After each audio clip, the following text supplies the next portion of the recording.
Alright, continuing on. A lot of stuff happened, so I'm really looking forward to the rest of it. I think 2 yesterday with Heidelin doing that walk. I think that was showing like she went with my character. Like she's always there going through that. I'm still confused there because I don't know if that's Vinaz's timeline or if that was my character's timeline.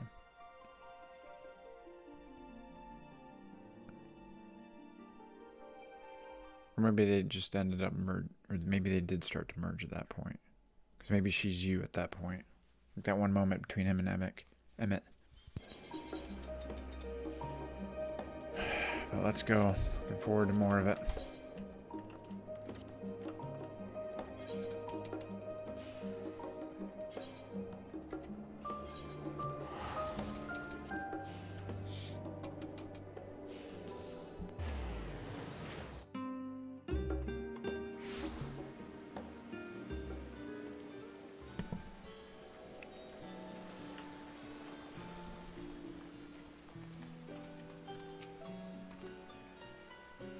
Do they intend to carry everything in the Archaeon to the moon? They said they'd started loading scientific records and biological samples, but do they really need all of it?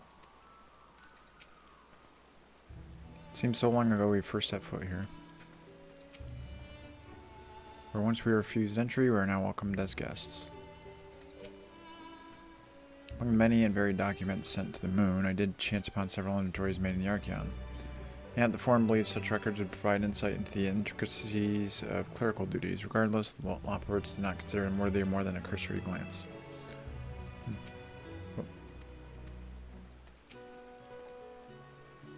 Some would surely object to the Forum allowing foreign elements to have the run of their secret facilities. We should count ourselves lucky. There's been many moons since I last visited. Excuse me. It's been many moons since I last visited Labyrinthos. As vast as the archives were back then, they've only continued to grow in the days since.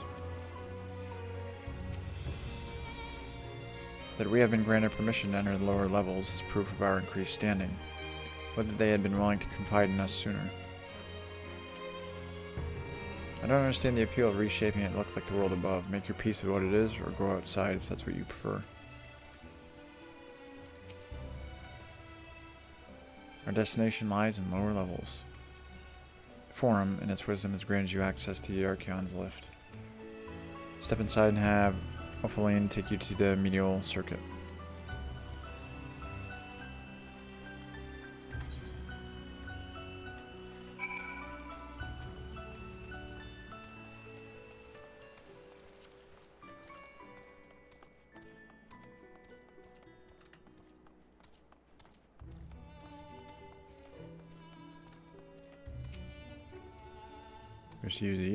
You wish to use the lift, yes? Please.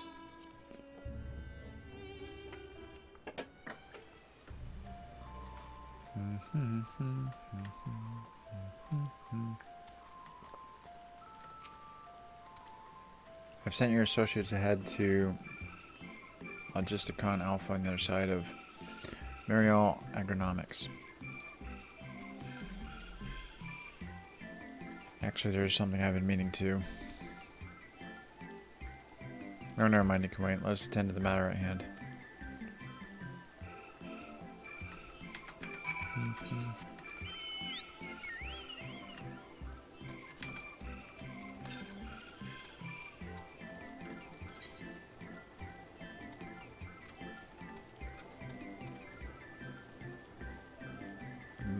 Yeah, I gotta stay on track here.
Oh, there you are, having words with Master Fortunaut by any chance? Another day of butchering names. Knowing the forum, even the people working down here are probably kept in the dark about the true purpose of this place. On our journey here, I was filled with an inexplicable sense of elation to see vegetables other than carrots being cultivated. Why, it near brought a tear to mine eye. We must be close to the central circuit, which is where Charlene's greatest secrets are held. The tomes I perused told the whole story. Fields we passed along the way brought back memories of Ferndale. Fortunately, we were never blessed with such abundant crops. The further underground we go, the more surprises we find. I wonder what this place is actually for. I think this is actually the ship.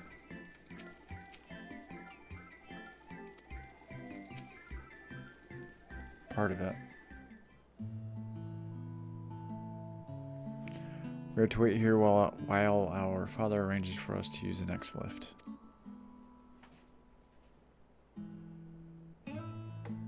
Here being Logisticon Alpha, where the atmospheric conditions of Brinthos are regulated.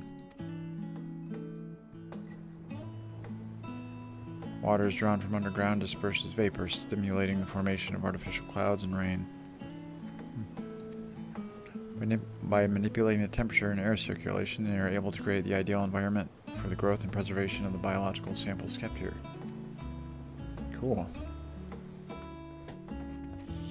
Hold on, how do you know so much about it?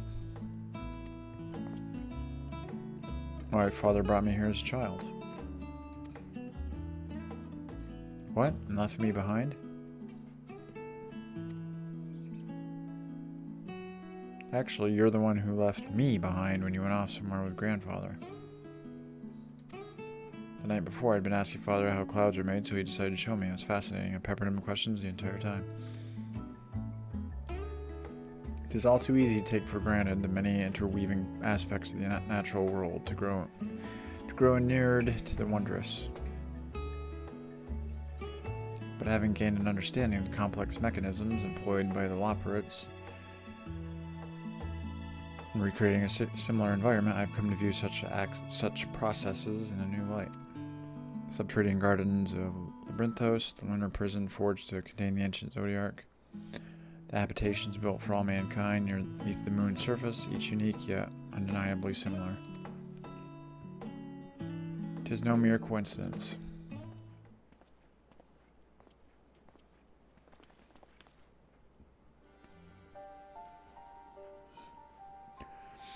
Ever since Heidelin unfolded us to the grim fate that awaits Aetheris, every essential resource we could spare has been delivered to Brinthos, preparation for the Great Exodus, but that is not all.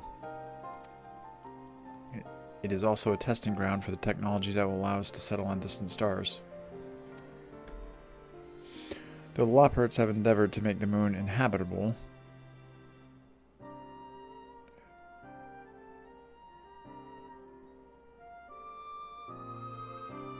wouldn't that be habitable? The Loporrits have endeavored to make the moon habitable. That seems wrong. To make the moon inhabitable, that is not our final destination. Mankind must learn to propagate life where there is none, to thrive where all is barren. Alas, time is not on our side. I arranged for you all to enter the central circuit. It is there that most of our preparations for the Great Exodus are carried out, the construction of the Ark among them. Though our plans have been made public, access remains highly restricted. You, however, will not be subject to said restrictions, and will have free reign to come and go as you please. Such was the will of the Forum, after all. We will prove ourselves worthy of their trust, your trust.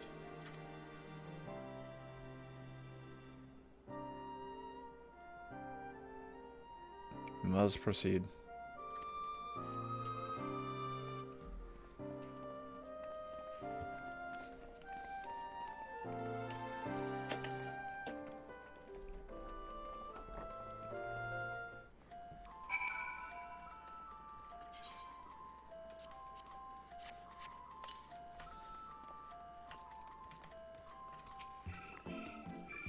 By decree of the Forum, the Scions of the Seventh Dawn are permitted to enter the Central Circuit. Let's go.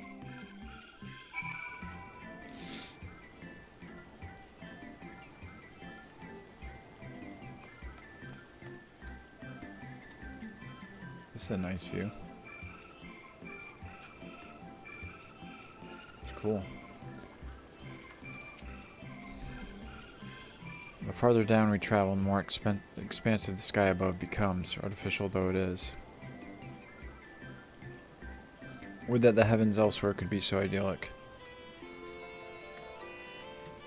Come on, Dash.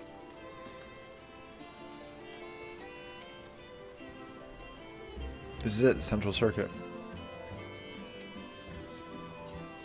We might finally have the chance to commune directly with Heidon, provided we somehow manage to succeed where Charlene's finest engineers have failed. Still, it won't hurt to have a look. The sooner we can get a look at this ether burner of theirs, the sooner we can start working out how to improve it. Temperate environment here is not unlike that of Bestway's burrow, though the diverse vegetation doth produce a far more complex bouquet of aromas. Welcome difference indeed, for I have grown weary of the scent of carrots. I imagine the secrets kept here would be of great benefit to mine own research, but I will refrain from indulging my curiosity for the time being. I have no idea what makes Alphino so confident we can solve this problem of theirs. Relentless optimism, I presume. Not an welcome trait in a youth, but less so in a gambler. Isla's resolved never to let him set foot in a gold saucer. Yeah. Please tell me we're almost there, or is there another underground level we have to reach? The even more Central Circuit, perhaps. Ether burner is being constructed not far from here. Overseeing the work is Kokol Denkol, after whom the forge is named. Once the necessary introductions have been made, I shall leave you with him to discuss the particulars. This way.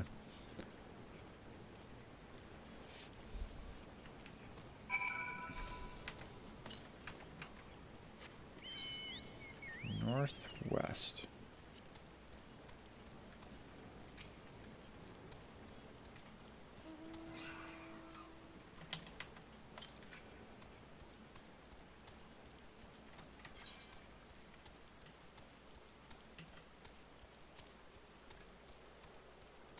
There it is. I'll grab that one. Whoa.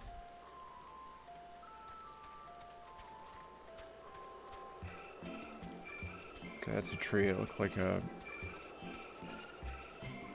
Nope, it is a creature. I was like, that tree looks weird.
While many of the facilities within the Central Circuit seem to be visible from the upper levels, the most secretive work must be carried out behind closed doors.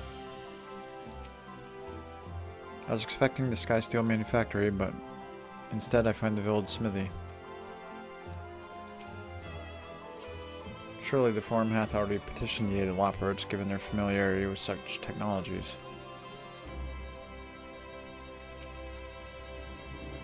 He looks lost in thought, although it seems he's hit something of a stumbling block.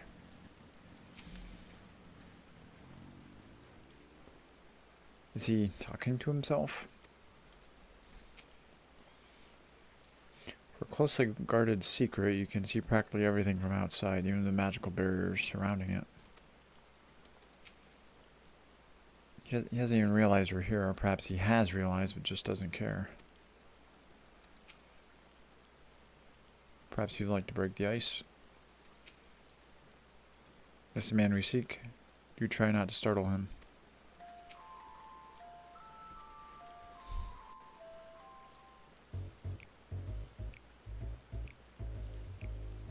I could swap them out. No, been there, done that. Damn near lost my eyebrows. Think, Kogel, think!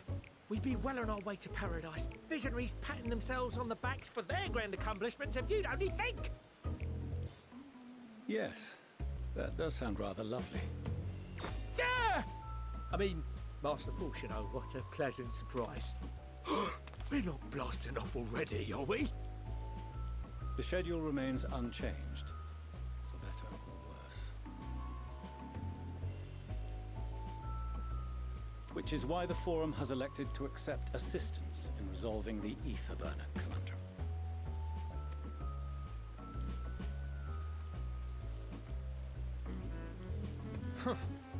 Not seen you lot down here before. There are Archons among their number, but engineering is not their expertise. Nevertheless, the Forum concedes the slim possibility that they may have insights to offer. If not, you are at liberty to return them to the surface, by whatever means you see fit. I assure you that won't be necessary. Now, about your troubles with the ether burner. Aye, aye, I'll walk you through it. Suppose I could do with a change of pace. As the name ought to tell you, the ether burner burns ether, ambient or otherwise, and transforms it into motive force. Think of it like a giant bomb that never stops exploding. Even out in that black void where the ether's right sparse, it's strong enough to move our arc. And it probably won't kill you like an actual bomb.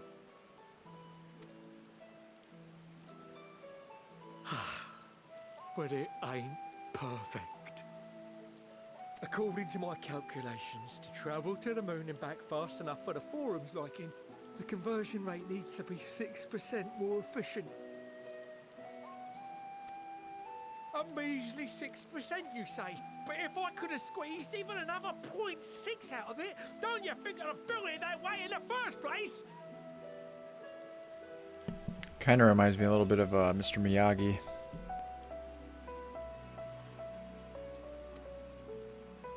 Hast thou consulted with the Loporits?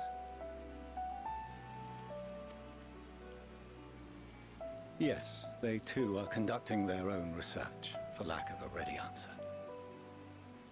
The moon's propulsion systems are considerable, naturally, yet they are commensurately massive.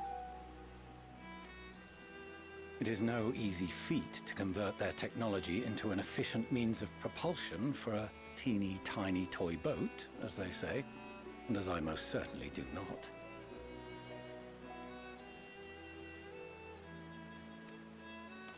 Yes, exactly! Damn it all, I asked for refined adamantite and they send me uppity rabbits with inscrutable, ancient, incompatible technology! You're trying to drive me mad! Do you speak of Allegan refined adamantite, perchance? You know of it? Only in the most general terms, I'm afraid. 'Twas an alloy of Allegan make, but the secrets of its production were closely guarded. As I recall, the record stated it was vital to Dalamud's construction and launch. Aye, that's the stuff. No material more conductive far as I know. Slotting some ends like blowing up a dam and watching the river of Aoife come rushing through. Ain't a living soul that knows how to make it, though. We were fortunate enough to salvage some for the Aoife burner, just a wee bit, mind, from a chunk of Dalamud that came hurtling into the Northern Empty during the calamity. With more, well, that extra 6% efficiency would be child's play. It's a crying shame that we've no other sources. Surely the many shards of Dalamud scattered throughout Eorzea would suffice.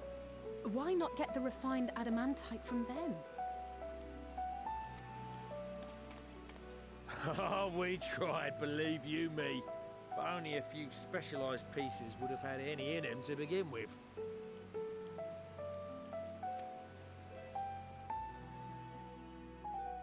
Drive calls from Ragnarok-class internment hulks.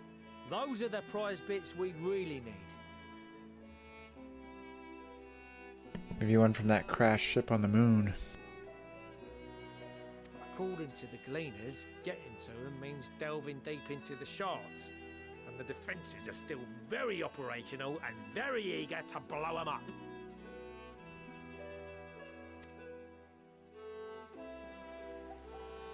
It's rough going in there, even for the cream. Not sure they'd make it out alive. Weren't we near that part of the Ragnarok when we went to destroy Bahamut?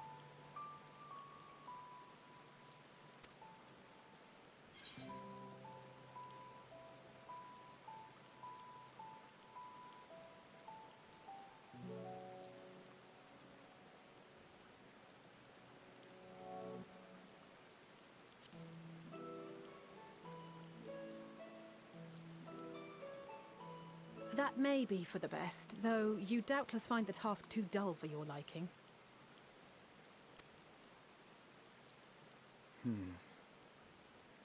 There are multiple internment hulks in Eorzea alone, so handling this ourselves may not be the most efficient option. Rather, if we could salvage adamantite from the shards simultaneously...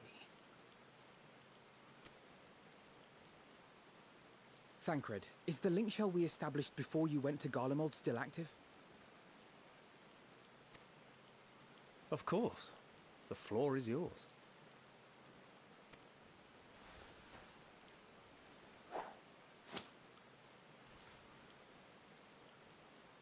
What's all this? Gathering firewood, so to speak.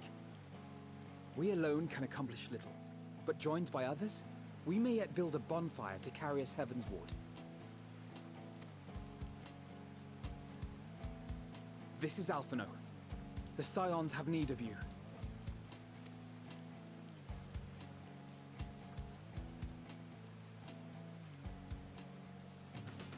Understood. I will contact the Lord Commander and dispatch our finest at once. My sisters are somewhat preoccupied with the final days, so I will lead the 12-Sword expedition myself. Are you aware of any other sources of refined adamantite?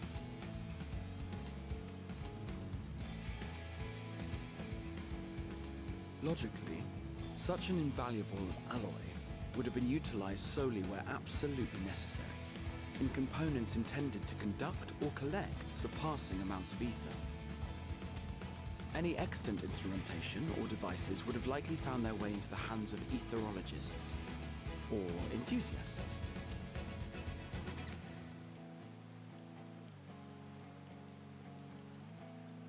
Magical artifacts of Allagan design? The Eastern Alliance will send word to one and all. Are there other ways we may offer aid? No shards of the Lesser Moon scar our soil, but our stake in this cause is no less for it. Is there anything in Othard that might be of use to you? What did you say? Oh, you got friends in far places, lad. Any road, if you're offering, I wouldn't say no to one of those Far Eastern sacred relics. Some of them can hold enough ether to some of the whole damn primal. Combine a source like that with the ether burner, and 3, 2, 1, kaboom! I gather you've heard his explosive enthusiasm. Might you secure us a suitable relic? It shall be done. I know little of machines, but I promise we will do our utmost to gather the materials you need to finish your starship. I am glad for the work, in truth. Better to busy oneself than wait and fret over disasters foretold. Then why are we all still standing about yapping? There's plunder for the taking. And I'm a born plunderer. I'll be an old Charlian before you know it. Start mixing the grog. I'm certain that can be arranged. Thank you all, and do be careful.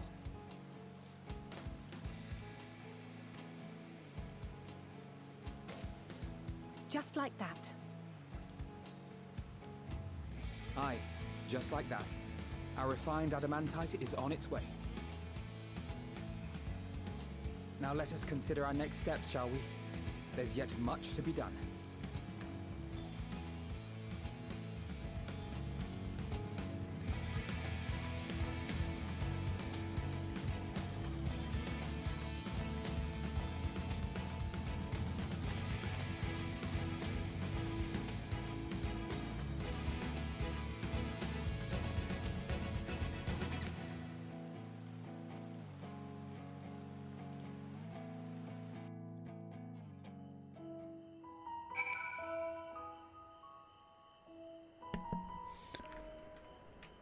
Let's see here. I'm confident that even the deadliest of Allagan defense mechanisms are no match for our allies. At this rate, some of them might soon have as many accomplishments to their name as a certain warrior of light. That'd be fine. Considering how much of a fuss he made at the time, I don't see why he takes every opportunity to bring it up. It was just firewood. What serendipitous irony that remnants of the 7th umbral calamity would become the keys to mankind's salvation. Never more certain have I been that Master Louisoix watches over us from the ethereal sea.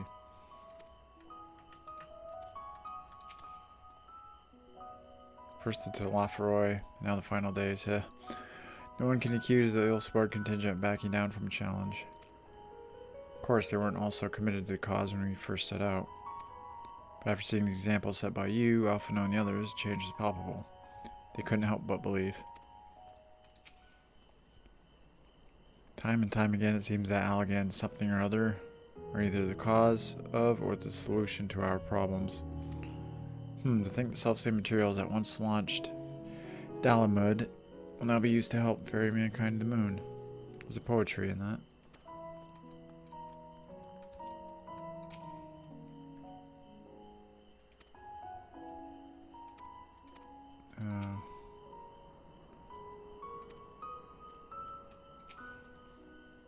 Let me go to event here. The Bahamut is long gone. The internment hulks are far from safe. Could be much worse, of course. They won't have to fight their way past Meracidian dragons, nor is any danger the elder primal might be summoned again. Even so, I dare say, there are still a fair few Allagan creations and contraptions remaining to bar our friend's way. And I hope that grandfather watches over them. I'm so glad I did all that stuff before this expansion. There are no oaths or contracts binding the members of the ill-sparred contingent, and in many ways even more loosely organized than the Crystal Braves. Nevertheless, I knew none would refuse this call to arms. Truly, we have been blessed with trustworthy and dependable allies. Appreciate you doing all this, but I ain't getting me hopes up just yet.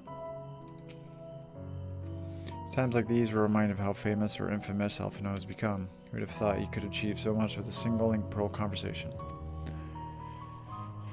As we're expecting rather a lot of visitors in the near future, I'd best return to the surface and inform the relevant parties.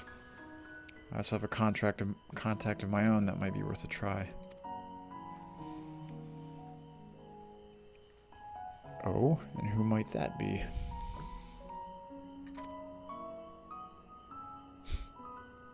That's for me to know and you to find out. And on that note, I leave matters here in your capable hands. Best of luck.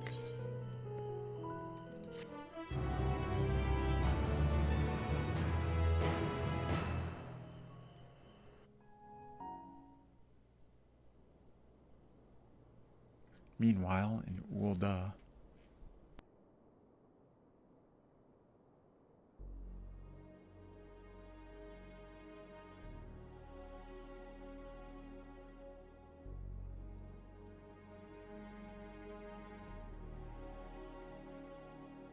Our course of action is clear. We must harvest refined adamantite from the shards of Dalamud and procure arcane relics of Allagan make. Summon the best and brightest of our immortal flames and form an expeditionary party at once. Call upon the Sultan Sworn and brass blades for support as you must. Papashan, send word to the guilds. We will require the expertise of master artisans if we are to have any hope of identifying and recovering these elusive materials. Thiergeist, we have need of your stone torches. They are to assist the immortal flames in scouring the ruins and to help secure the surrounding areas. I trust I can count on your support. As commander of the Stone Torches, my son Zimberk will personally see it done.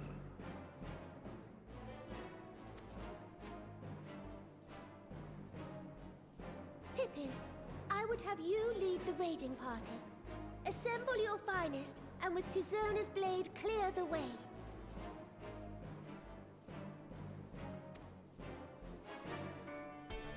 Lord Lolorito, I pray you take charge of the search for Allagan relics. Surely you know of some being traded on open or clandestine markets, or sleeping in collectors' vaults. Of course, I ask not that you do this out of the kindness of your heart. By all means, profit on the transactions. I wish you the joy of it.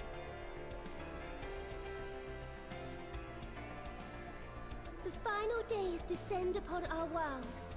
If circumstances are truly as dire as they say, Ul'dah's best efforts may be for naught.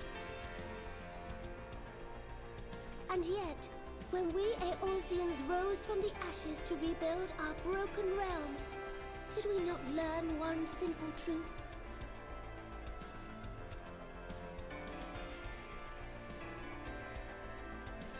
That which seems all but impossible to overcome alone may yet be possible if we stand together. It was the Scions who united us then, and it is the Scions who call upon us now. Ul'dah will answer that call. We will summon our courage and join the fight for our world's future. You know your duties.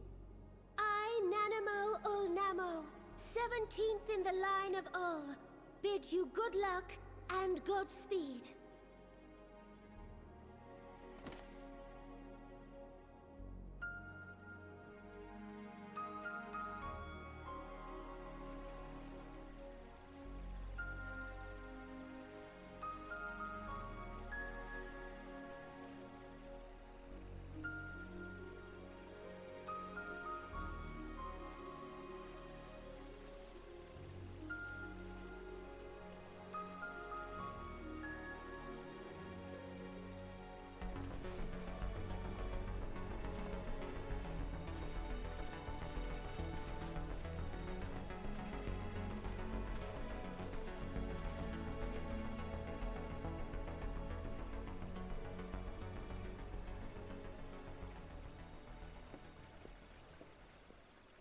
We fielded a goodly number, but our ranks are heavy with healers, and an abundance of restorative magics will be of little help in destroying Dalamud's defenses.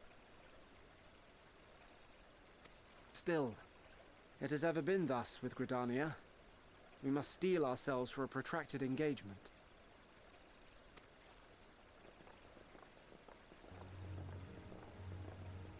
In that case, might I suggest taking us along?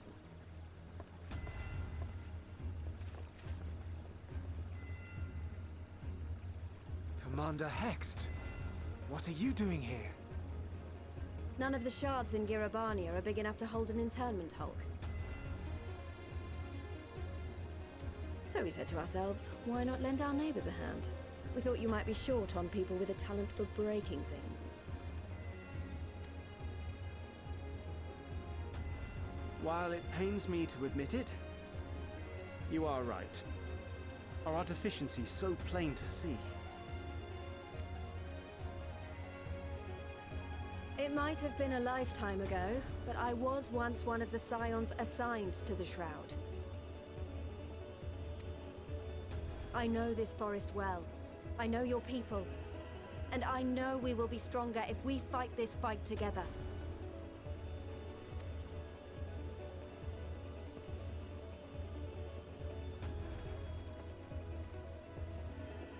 Then I will impose upon you with a clear conscience.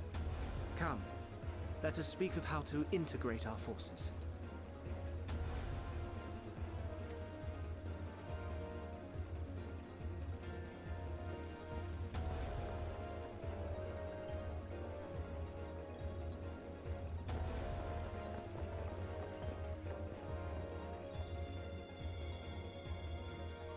I won't let it all be for nothing. I promise you, Papalimo.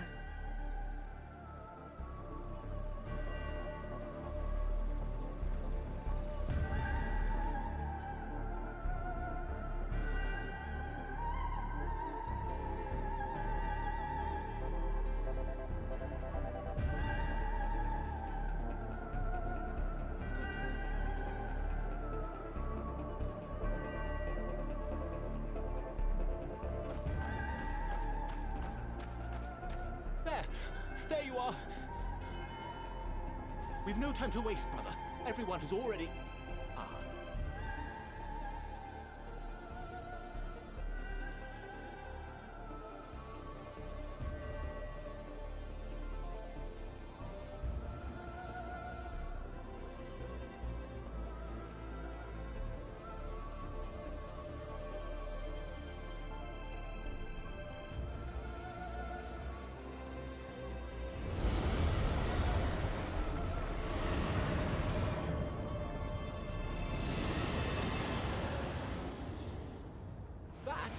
That was a roar!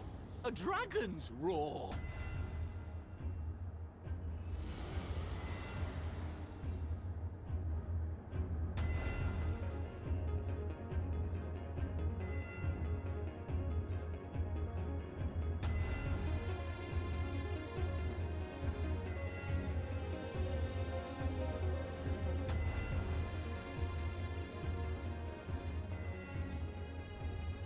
And so, in summation, the Eastern Alliance, as well as the Honorable Lord Lolorito himself, reached out to me for assistance in procuring these treasures of the divine, and I, in turn, do beseech the Confederacy for aid.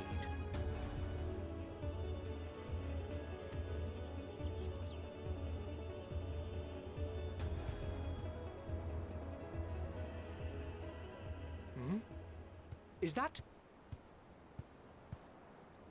Hancock? What a surprise this is. And a fortuitous one at that. I have a favor to ask, you see.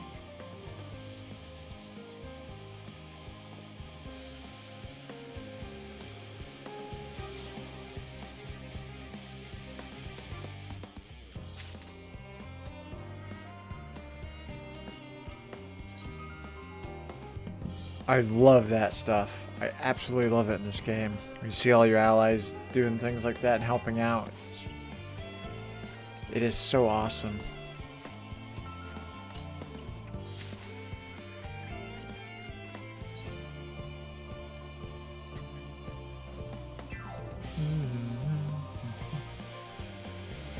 That looks pretty good, actually. They just do it so well. Confident that even the deadliest of Allegan defense mechanisms are no match for our allies. At this rate, some of them might soon have as many accomplishments to their names as certain warrior of light. Considering how much of a fuss he made at the time, I don't see why he takes every opportunity to bring it up. It was just firewood. Oh, I already read this stuff. The Bahamut is long gone. The internment hulks are far from safe.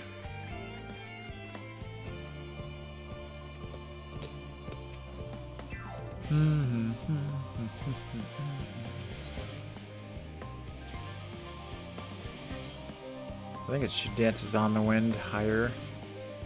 Though our friends are searching for refined adamantite and sacred relics, we will only know if they meet your requirements once they have arrived. In the meantime, is there aught else we might do to be of service? Ha, you've already done more than enough. If I had to say though, I could use someone who knows a thing or two about Algan technology. You there, the lad with the red eyes and matching hair, you seem to know more than the average scholar. And the Papalimo mentioned too, that was awesome.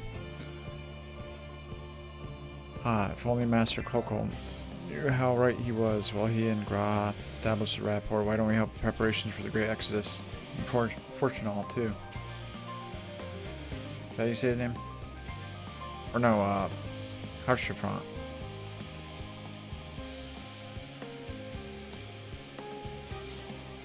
If only Master Cockle knew how right he was while he and Graha established a rapport. Why don't we help with preparations for the Great Exodus? Indeed, this would mean going above and beyond the terms of our arrangement. But I propose this not to curry favor. As confident as I am that we will succeed, we must be ready for every eventuality. This would also be an opportunity to familiarize ourselves with the logistics of traversing the Great Expanse. If nothing else, it beats twiddling our thumbs while we wait for the adamantite.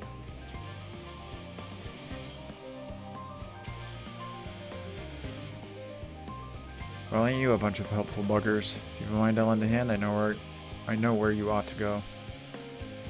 Charlene and Hamlet is lousy with researchers and scholarly types, busying themselves preparing for the Exodus. Pah.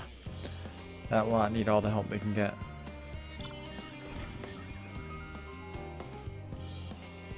Well then, off we go.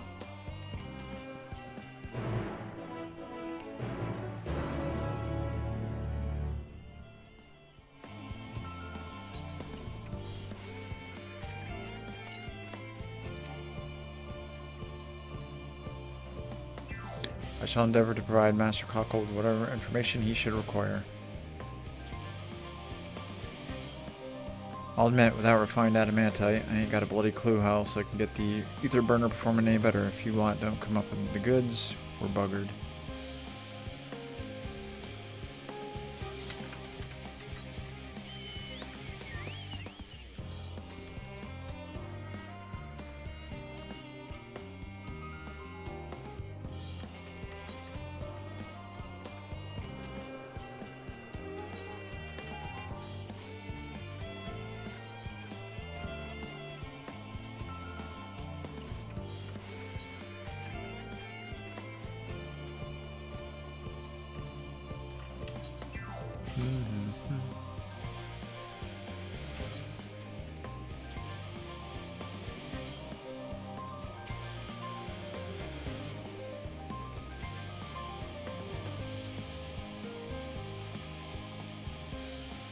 Wow, this place looks great in the dark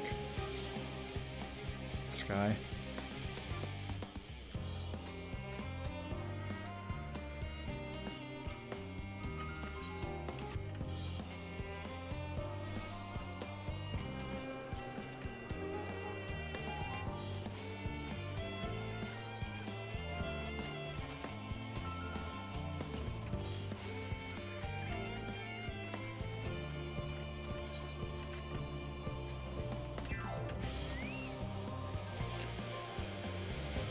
Alright, off now. In order to protect the secret central circuit, the researchers must navigate a bewildering maze of paperwork before they are permitted to return to the surface.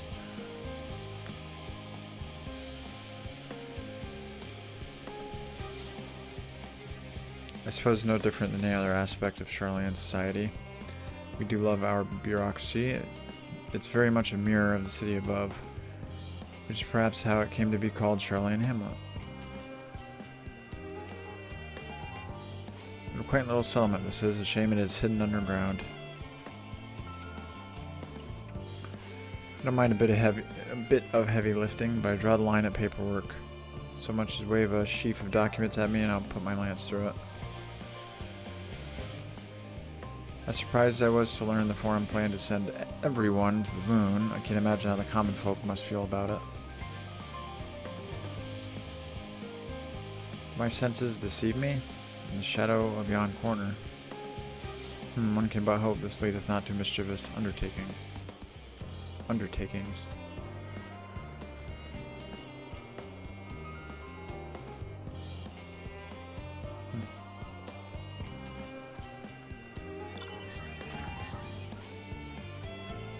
From what I can tell, a lot of the people actually live down here. I don't know how much help we can offer, but I dare say they'll benefit from some of that fresh inspiration scholar Monteshane mentioned. Let's start by asking around, ideally without getting in anyone's way. Let's meet by the Etherite once our work is done.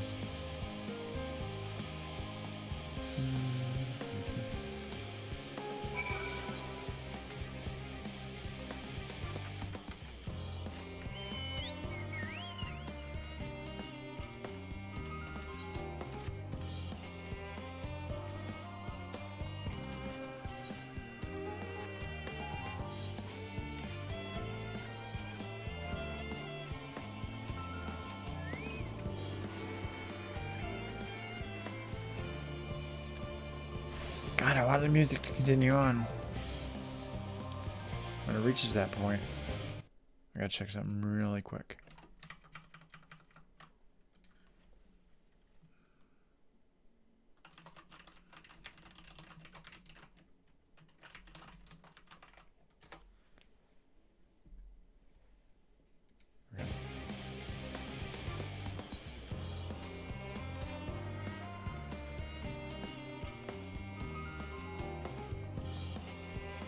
Wait a minute. Is that it?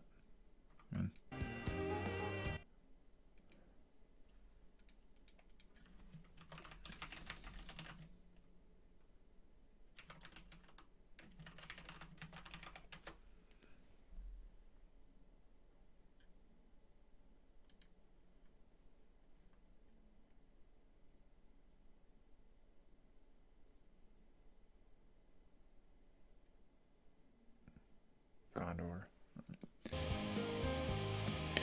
I was thinking of like stuff from Lord of the Rings, and I couldn't remember the city's name or the people's name. It was Gondor. Driving me crazy. It just popped in my head seeing all the allies.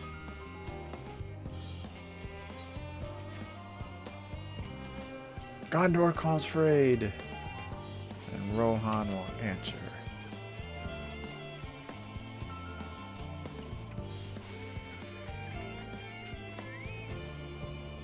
Offering to help, that's very kind, but I should be able to organize the rest of the documents by myself. It's mostly lists of the things we'll need once we arrive on the moon, and then whichever star we choose as our new home. My duties largely concern the maintenance of living conditions, so I'll be a lot busier after we depart. I hear that our lunar collaborators have come down to assist in our efforts. I'm looking forward to finally meeting them in person after having communicated with them in such a limited capacity thus far. To be perfectly honest, I've not even the slightest idea what they look like. I do hope they're not enormous, looming giants. Why, I would much prefer something small and fluffy like that beheaded rabbit that ran by. Come to think of it, rabbits don't normally wear hats, do they? Or run on their back paws. Perhaps it was an escaped sample.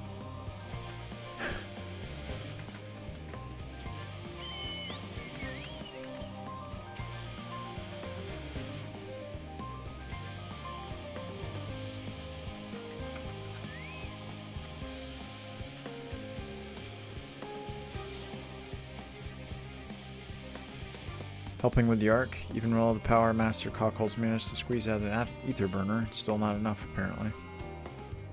And now I hear the final days have arrived. Horrible creatures running rampant all over. Sigh. If only we'd begun the exodus sooner. People are dying and there'll be no end to it if we don't fulfill our duties. But we will. We spent years preparing for this moment. Believe in the plan and all will be well. If the ether burner is not to snuff, we'll have to begin the exodus sooner than planned so we can make as many trips as possible. Might fail to meet the projected targets too. If so, we'll face some hard choices about what to leave behind and who. I would have liked to see Lord Hien though. Yuguri. Even Gosetsu. It's kind of what we're missing.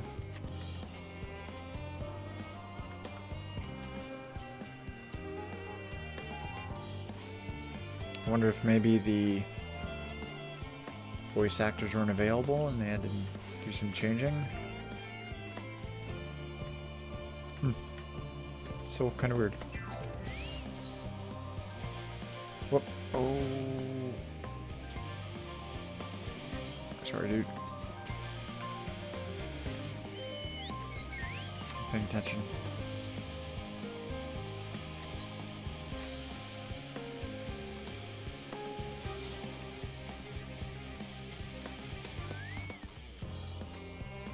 Oh, hello. Are you one of the new helpers?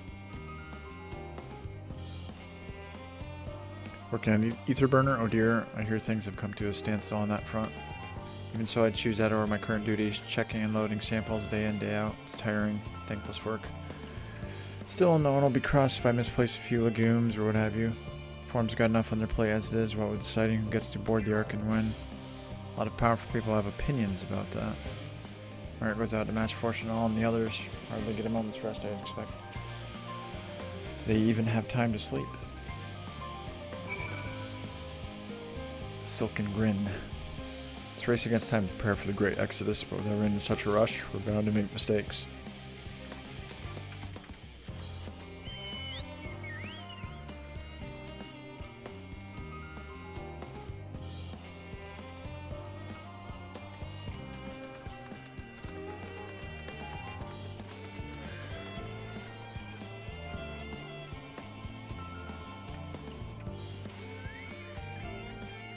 Crikey, I wasn't expecting to see you here, Arrow. Sorry I didn't have a chance to say goodbye and for having those other Lophurts attack you. Terrible misunderstanding that. Not to worry though. That's all I've since recovered from the rather savage beating you administered. They bear you no ill will. Well, perhaps a little on account of the savagery, but time heals all wounds. Anyway. Most anyway.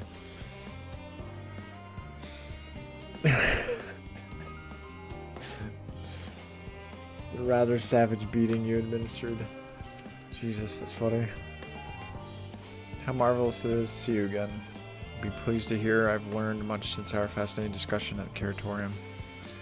It's all thanks to Urianger, you see. He's taught me the finer points of cooking, which, despite my name, I knew very little about. So many dishes, so many hard-to-pronounce words. Actually, I was rather hoping he'd show me how to bake an Archaeon loaf. Quite popular here. Though it doesn't sound like it contains any flavor to speak of. Still, it's that sort of thing your kind enjoys. Still, if that's the sort of thing your kind enjoys, she'll make enough to last the whole journey. Hum hum hum. What joy to sample the delights of Aetheris. Whoops. It would appear the Lophurts have infiltrated Charlene's most heavily guarded facility. How, I know not.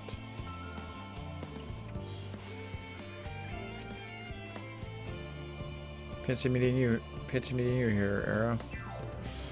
Our friends in the forum brought us to see their teeny tiny toy boat, which was quite impressive considering they didn't use any creation magics. What we're really interested in is Aetheris itself, and we now find ourselves in a sort of funny underground miniaturized version of it.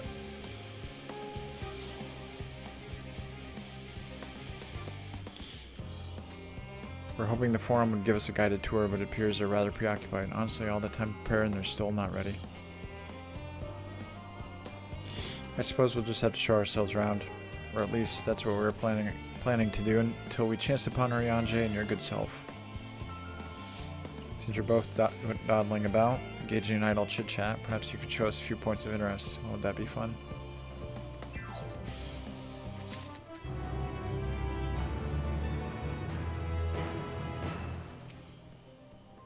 If you're too busy to show us the sights, we'll find other ways to keep ourselves amused. Don't you worry.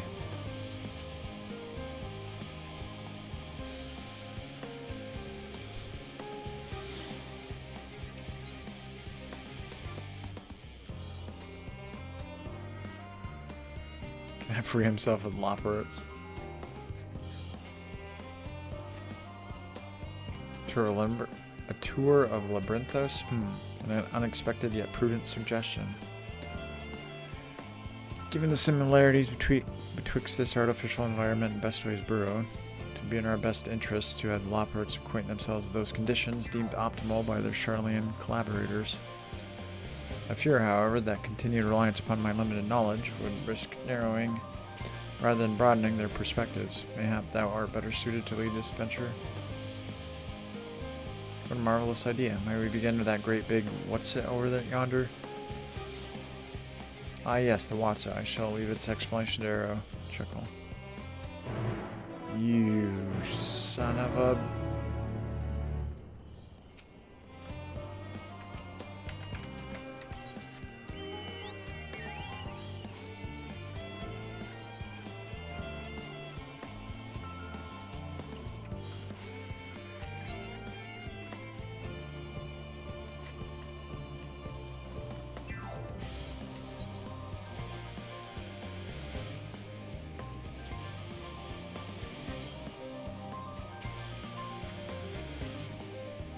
Oh, they changed this a little bit too. Because I think it used to go 1 to 5 and then up. But they've gone from, I think. No one else have really looked at that stuff.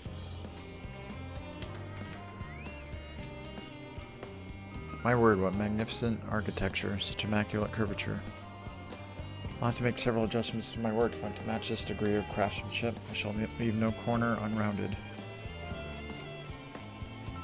Considering Singing Way and Growing Way specialities, I expect them to pay full attention to your explanations, which I am sure will be most informative.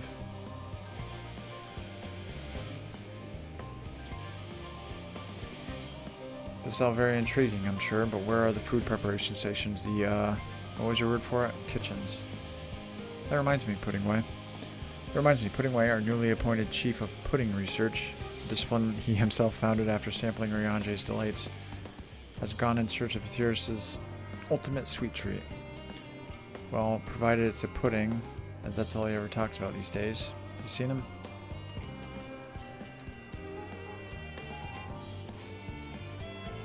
Loppert's technical expertise doth far outstrip our own.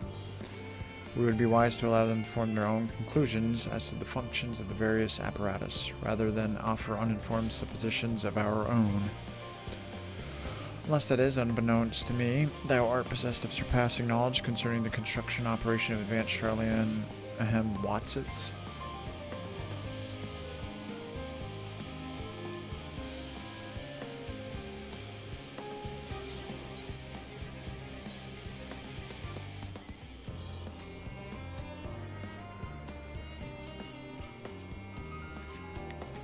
I don't think I checked that. Kane.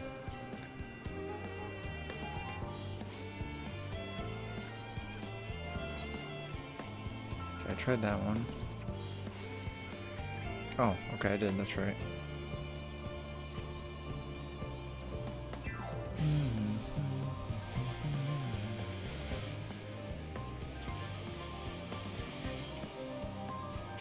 Goodness me, to build something so large without creation magics is positively stupendous. Perhaps you could direct our attention to its most important features.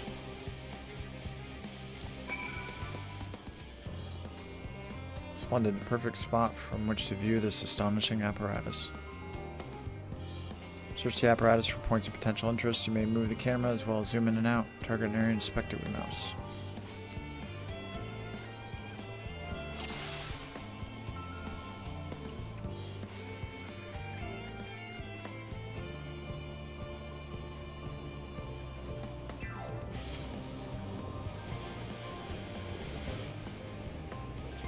It's a little hard to see from here, but is that a golden pipe connected to the top of those tanks?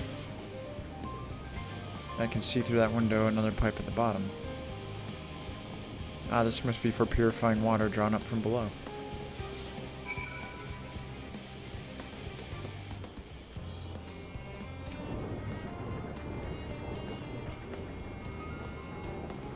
Is that water I hear from inside that great big tube?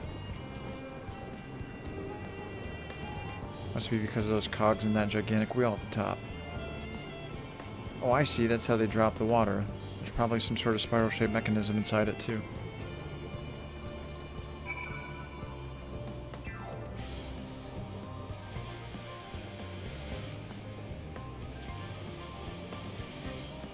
Mushroom-like thing.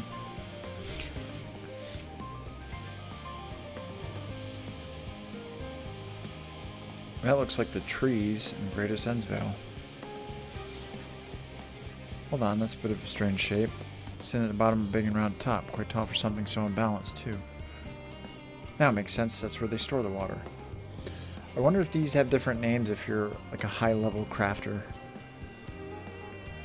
Since you would know what they technically are, or if that's still just quest-related.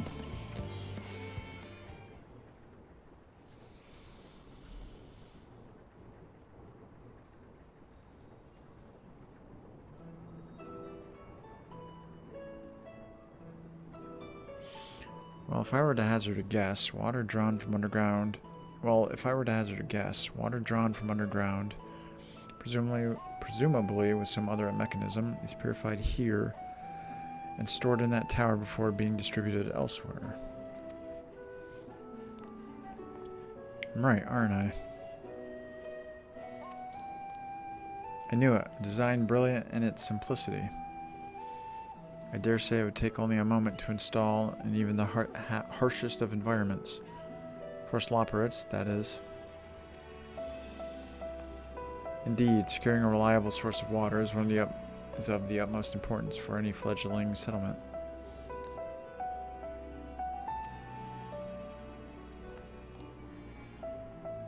We have read, however, that peoples of Aetheris sometimes make their homes in arid deserts and such. How are they able to survive? Many settlements in Thanalan are built near an oasis. Areas near waterfalls are common sites for villages in Garabania.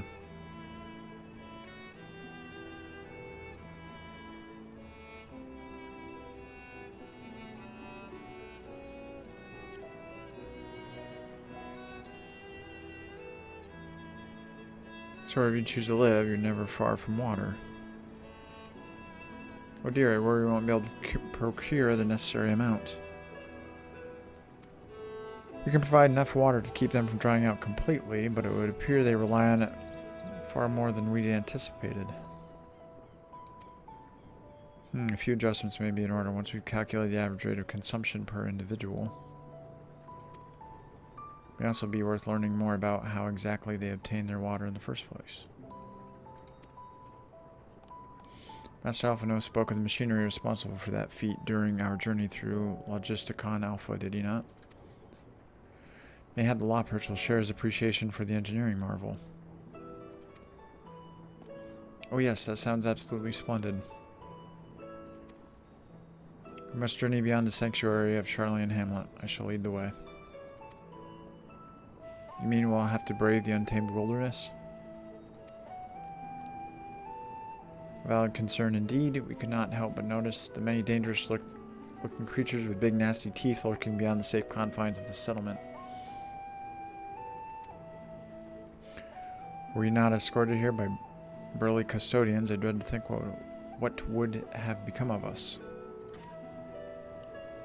Regrettably, too many a hungry predator with the aforementioned big nasty teeth, lopperts may appear to be a potential and rather appetizing source of sustenance. Might I impose upon thee to assist in securing safe passage to Logisticon Alpha?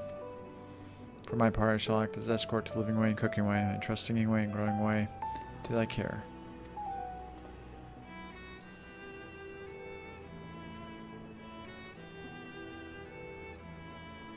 More valiant protector they could not wish for. Godspeed.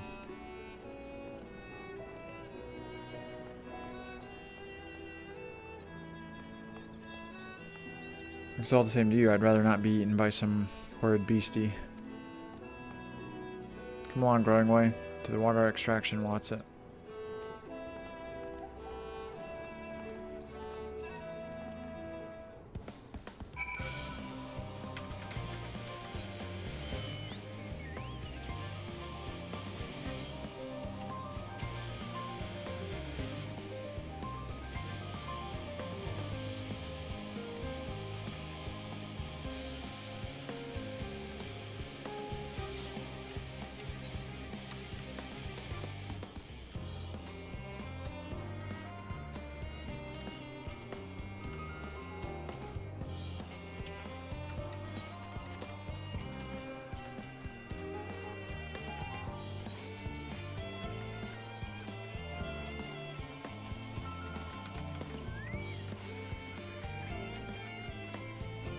I have a feeling the way forward is not as clear as we'd like.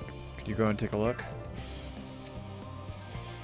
Perhaps you could tell local beasties are not nearly as delicious as we might appear.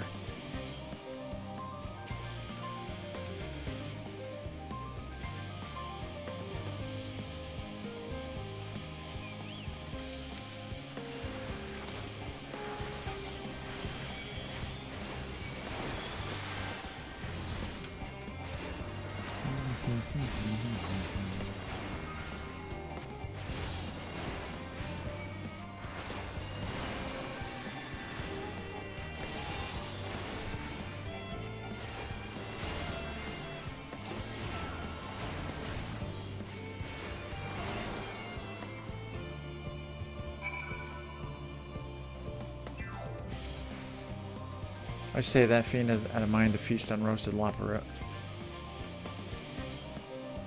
Thank you so much.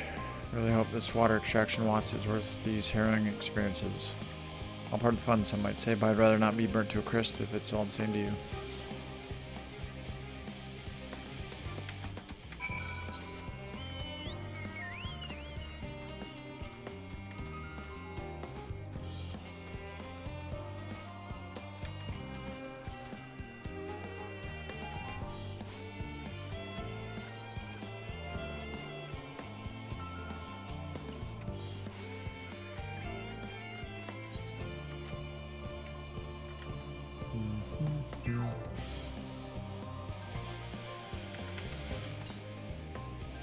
Southwest. Alright, short break. We're gonna be right back.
Alright, back.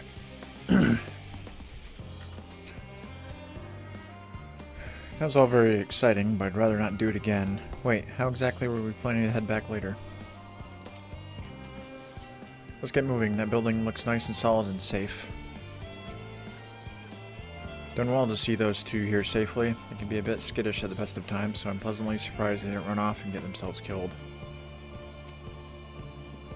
Couldn't help noticing a distinct lack of carrots along the way, or many of the other vegetables I was expecting to see, though I did catch a glimpse of some sort of bipedal tomato charging about.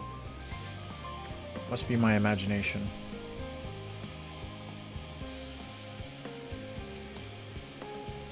My friends, I bid you welcome to Logisticon Alpha. Your destination doth lie at the lift's top. Pray follow me.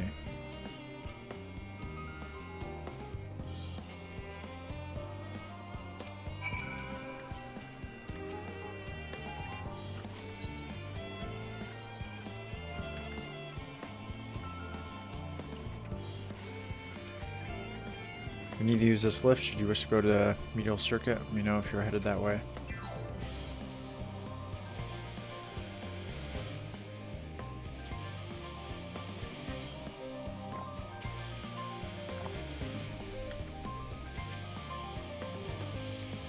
That was terrifying, but at least the scenery was more pleasant than Wasp's name Garlemald. As a first impression of Theris, it was far from favorable. Anyway, onwards, upwards. Quite literally, as is the case here. As I understand, places like Brinthos are the exception rather than the rule. You don't all build enormous underground living spaces like this, surely. Forgive me for asking, but are we any closer to the kitchens? Come to think of it, why am I even here? Atmosphere manipulators are hardly my area of expertise. On this occasion, 'twould behoove us to seek the counsel of those qualified to describe the workings of the apparatus. They may also be in possession of schematics or other useful documentation should the Loperites request them. As the forum's esteemed guests, 'tis unlikely that they would be refused. Yet thou knowest as well as I the changeable dispositions of Charlian bureaucrats.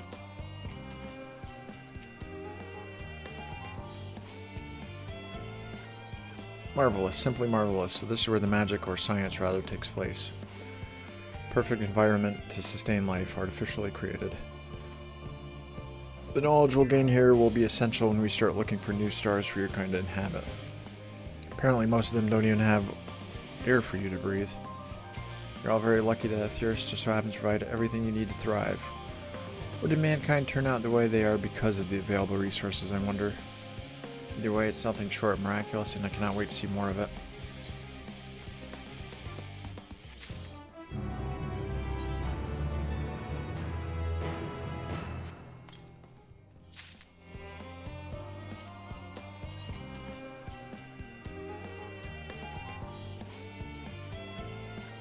Those look like files.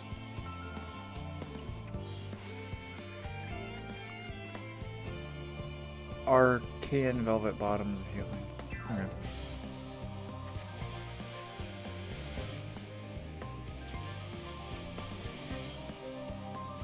I should like to study this primitive yet nevertheless intriguing contraption a while longer, if I may. That the Charlians were able to build something of this complexity with their limited knowledge and resources is most impressive.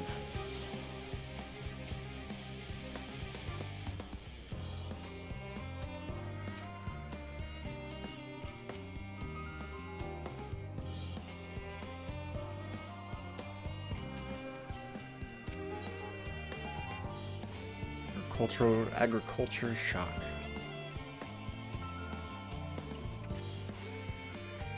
This is all very wonderful, I'm sure, but I was rather hoping to learn more about your nourishment provision facilities. In other words, where's the food? I believe both the knowledge and consumables you seek may be found at Muriel Agronomics. As I imagine, Sinuay and the others tend to study every conceivable facet of this apparatus. Wouldst thou be so kind as to escort our visiting culinarian? Yes, that sounds much more interesting. Hopefully I'll be able to see firsthand some delicacies Ariange was telling me about. Even his incredibly vivid, if a bit too verbose, descriptions cannot compare to sampling them myself. Not to mention Aetheris will soon be no more, so I must learn them all I must learn all I can while there is still time. Let us brook no further delay.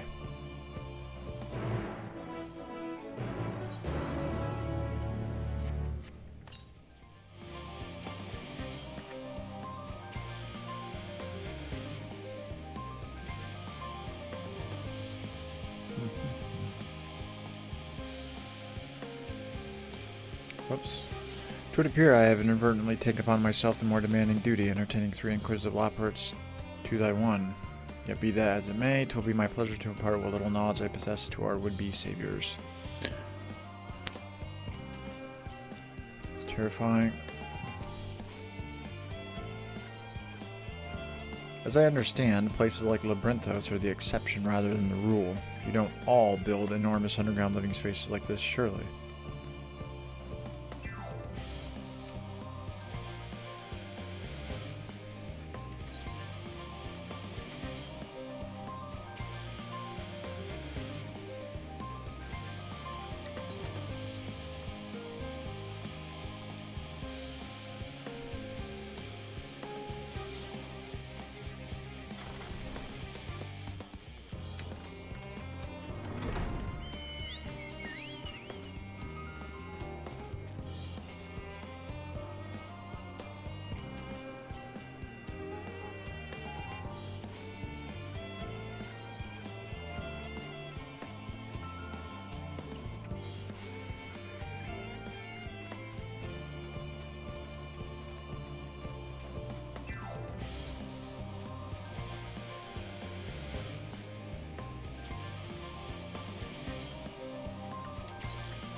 This is a place, yes. The heady aroma is enough to guide me here, and I've spotted several of the fruit and vegetables featured in our compendium.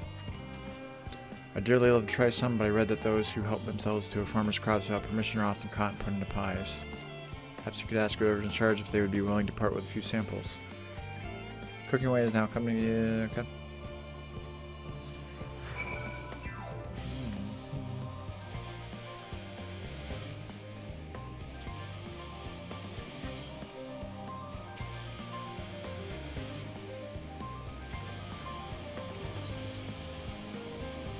I suppose they did put me in a pie. I could just eat my way out. Wait. They get quite hot inside, don't they? On second thought, let's stick to the plan for now.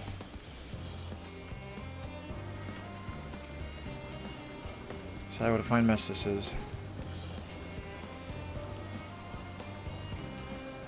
Ah, it's you, the one who climbed down the mine shaft. I'd show you around if I could, but I'm rushed off my feet preparing for the exodus. And I'm not the only one.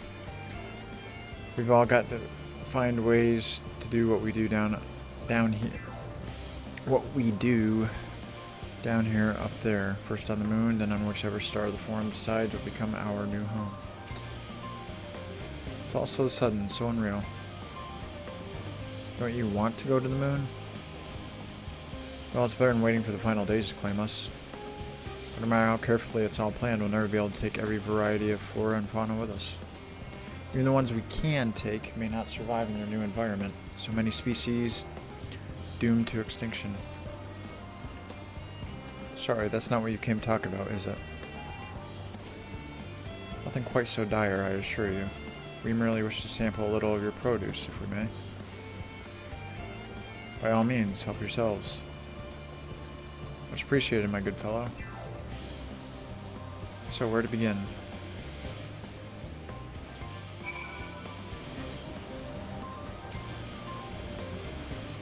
I have an enormous list of seeds, saplings, and whatnot to take to the central circuit, but I suppose that means anything not on the list is to be left behind. What a waste.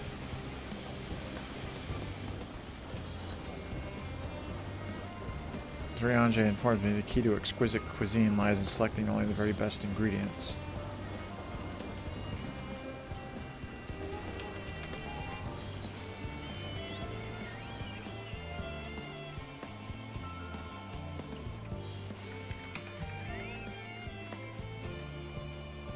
Spotting a nasty-looking vial can come straight to me, understand? Oops, there you are.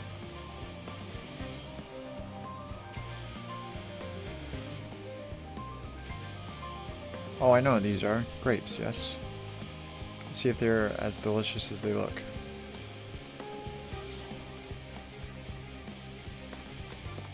So sweet, so sour. The taste is much like a ripe philosopher's carrot, and yet the texture is entirely different. Contrast between the outer skin and the fruit within is most peculiar, though far from unpleasant. Yes, I think I'll try another.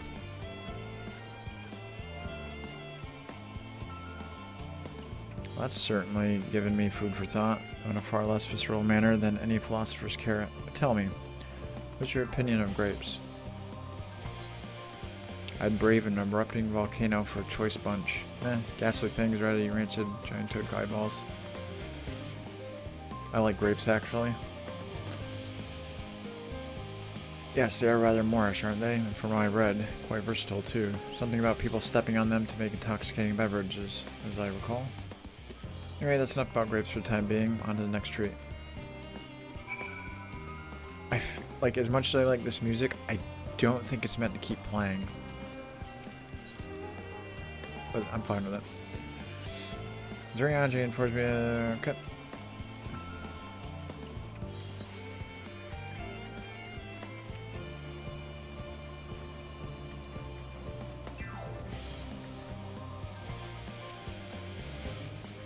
Orange by name, orange by nature.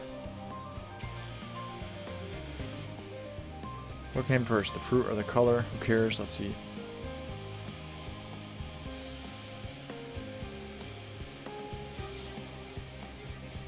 Yes, that's equal parts sweet and sour.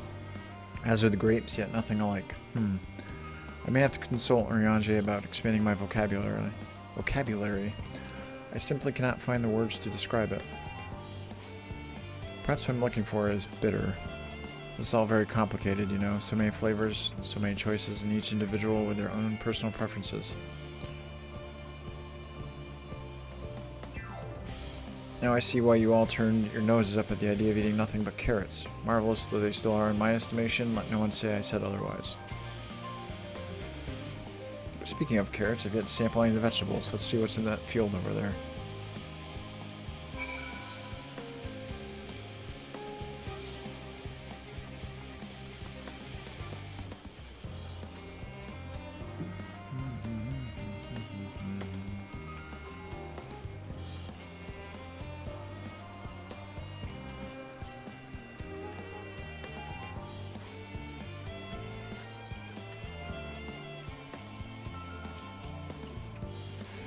That color, that texture, are they some sort of enormous round carrots?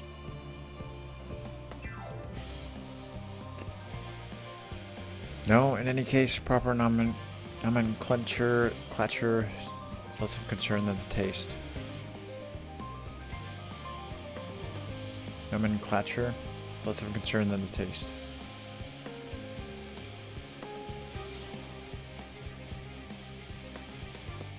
Black. It's so hard and flavorless, it may as well be chewing a piece of wood. But all but confirms it. Either nothing more than misbegotten failures masquerading as godly carrots. Stop, stop, stop. Can't you see these are pumpkins?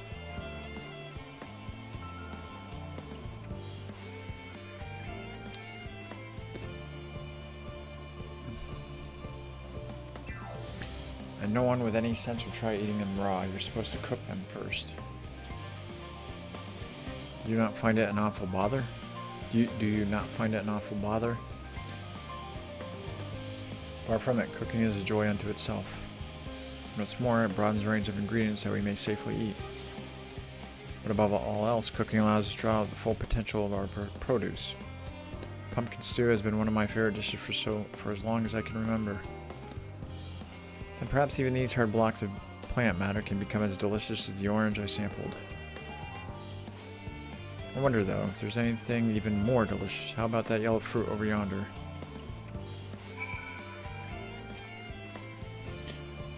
Our gourds seem unfazed by the chaos occurring around us. If only we, too, could live our lives as peacefully as pumpkins.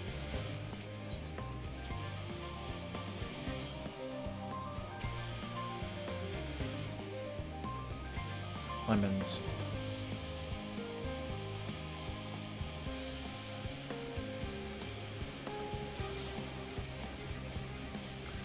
What a wondrous fragrance. With luck, it'll have a flavor to match. As I have no idea how these are eaten, I'll just bite into it. Yeah. My tongue, is this poison?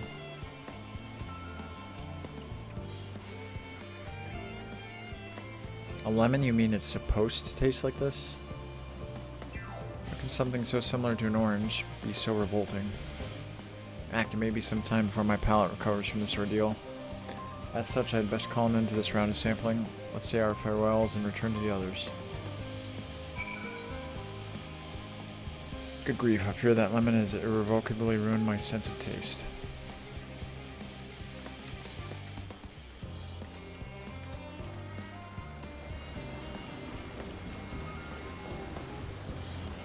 Finished, have you? I trust you found something to your liking.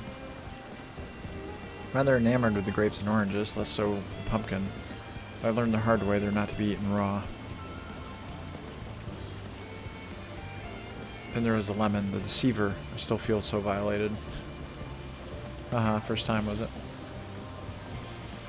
I'd hate for you to leave a bad taste in your mouth in more ways than one, so I'll give you this lemon muffin I baked. This doesn't change your opinion, nothing will. More lemon? Have I not suffered enough? Nevertheless, it would be remiss of me to spurn this opportunity to oof. Bit of sick came up there. Learn more of your inscrutable ways. Very well, lemon muffin, do your worst.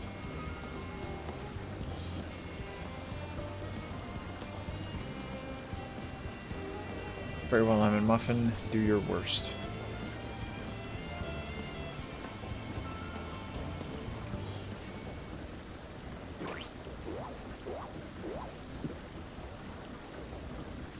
Cooking way. This is delicious.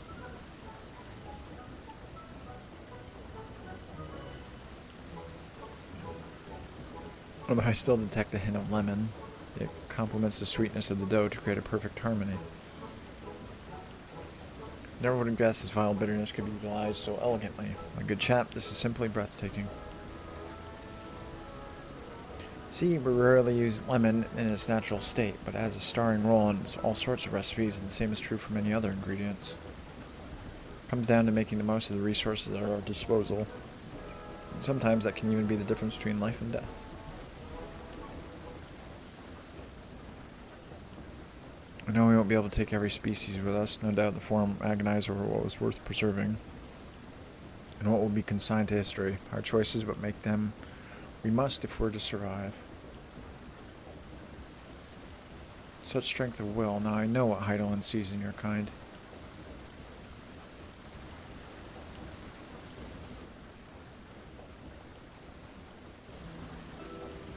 In kind, the Loporits, we were both born from the accumulated knowledge of the ancients. They learned all there is to learn about the nature of sentient life and the fates of the stars themselves.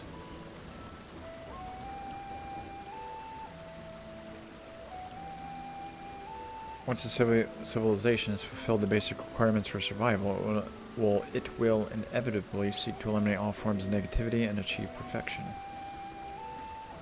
Therein lies its folly and its downfall. For perfection is an unattainable ideal. It is the paradox of the immaculate carrot. Civilizations since time immemorial have deemed the pursuit of perfection as progress. They pay no heed to the costs incurred in their futile quests, and all too often become the architects of their own demise, their dreams forever unfulfilled. What then is the alternative? The answer lies in knowing that our existence can never be perfect. to be content with what we have and make the most of it.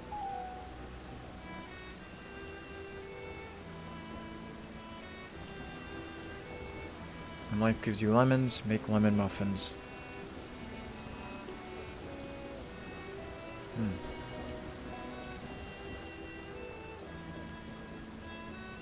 Pardon my origin, but when the seven hells are you on about? And who are you anyway? Cooking away at your service. I'm here to help prepare for the trip to the moon. Once you get there, you'll be able to try my carrots. I've been growing all different kinds.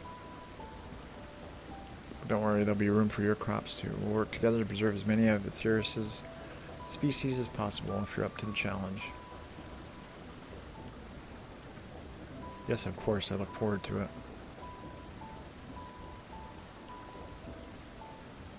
Well, this has all been highly productive. Probably. Let's go and see if Oriange and the others have run out of machinery to inspect, shall we?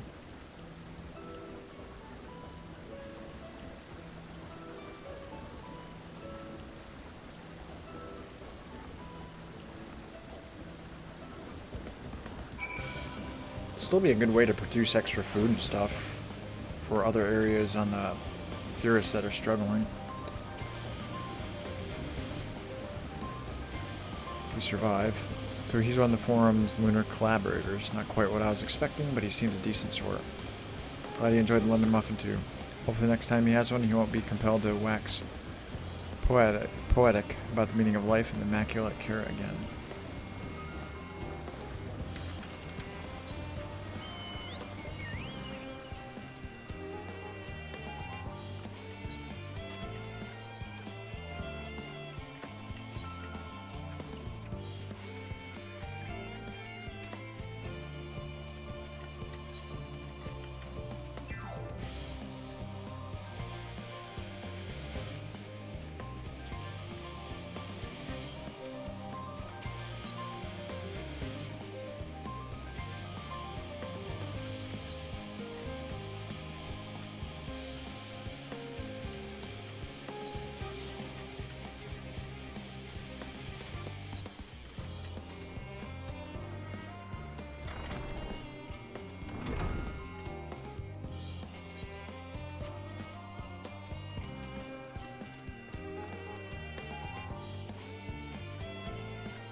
Oh, there you are.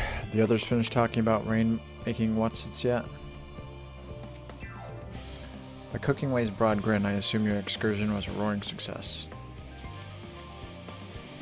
Where have you and Cooking Way been? If the two of you were engaged in pursuits of an educational nature, you should have taken me too. I am the leader after all. Not to rub it in, but we had the most fantastic time while you were away.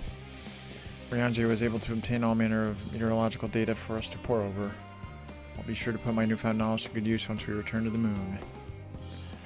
It's my duty to make your journey as comfortable as possible, though there's no telling how long it will be. 100 years? 1,000? Probably closer to 5,000, give or take. Okay. That was most enlightening, especially the part with the lemon muffin. Actually, I was wondering, do you know of any other places famed for their cuisine?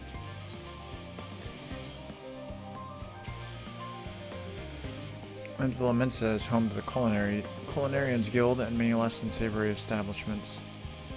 As oodles of noodles.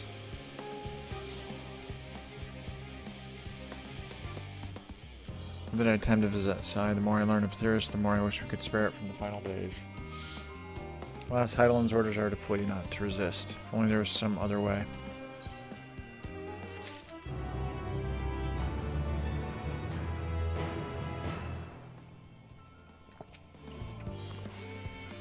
Muffins. I wonder if this is how Pudding Way felt the first time Oriange made pudding.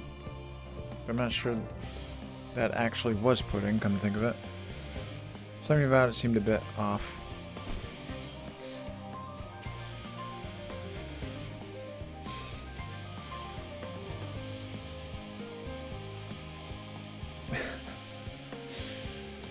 That's kind of gross, I think. Wait a minute. Pudding.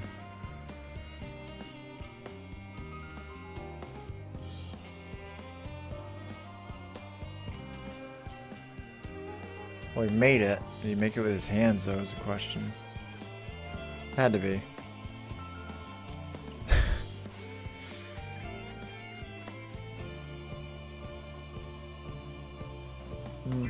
Might have been cake mix or something. Let's go with that. Say it was brownie mix or cake mix. He thought I was pudding. Mariange appears to be telling Loppers in preparation for an imminent departure. Ere I trust thy time at Muriel Agronomics did cough bear fruit. Our own efforts too were rewarded. We now possess an embarrassment of educational riches. No doubt our guests' relentless pursuit of knowledge could occupy them and us for a fortnight. Last time is of the essence.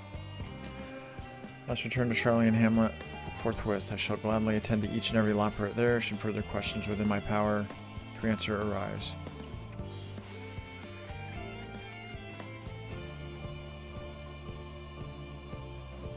Aw.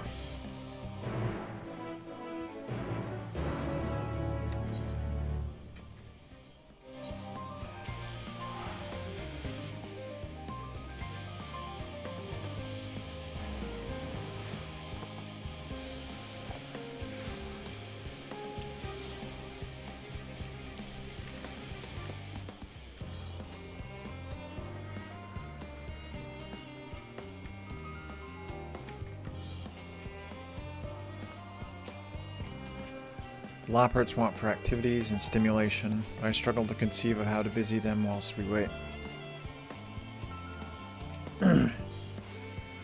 Oh no, there's nowhere in particular I was hoping to go. I simply wish to see, hear, feel, and think as much as I possibly can while we're here. What does that look for? What did I say? See, hear, feel.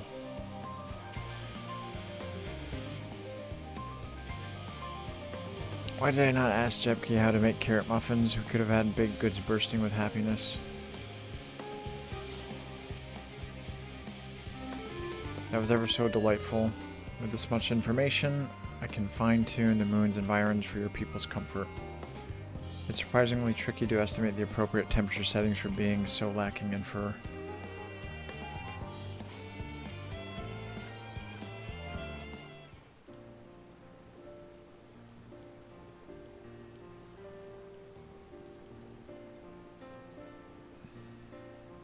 Sigh.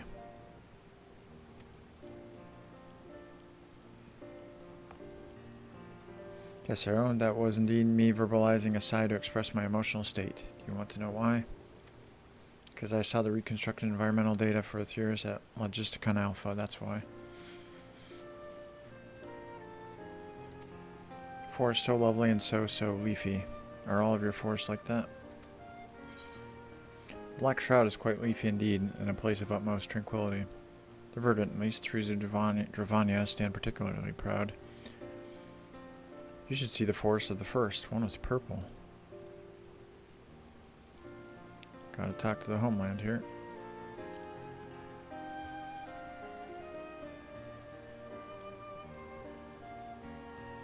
Gasp, gasp, I say. The star's so wonderful, it comes as no surprise that you're reluctant to leave it behind. I was a fool to think otherwise, to assume that the moon is something worth being proud of. How ridiculous we must seem to you, trying so hard yet achieving so little.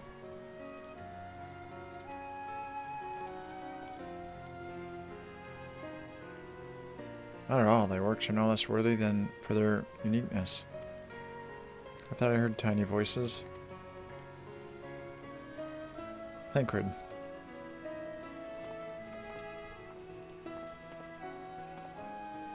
How didst thou fare? Well, I was able to glean a fair bit from the researchers while helping to move their cargo. Preparations have proceeded without interruption here, despite news of the coming end. With the Forum's leadership to thank for that.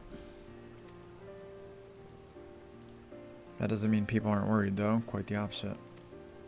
Knowing disaster could strike at any moment, they hurry to complete their work. Equally aware that a single error could be the difference between life and death, and we can hardly tell them there's no cause for concern.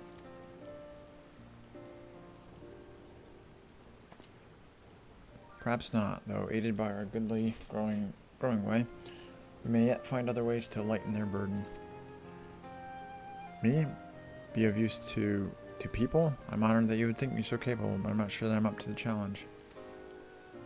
Nevertheless, I believe in thee.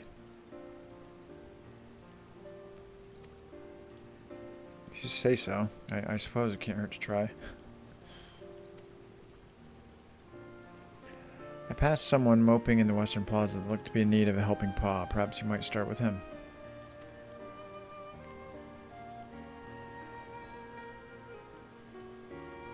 This is as good a place as any. Come.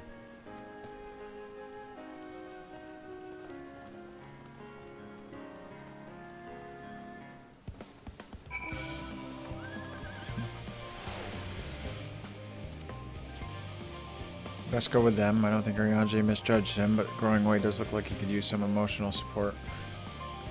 I still have work to play elsewhere. I trust that I won't return to find any elaporates and tears.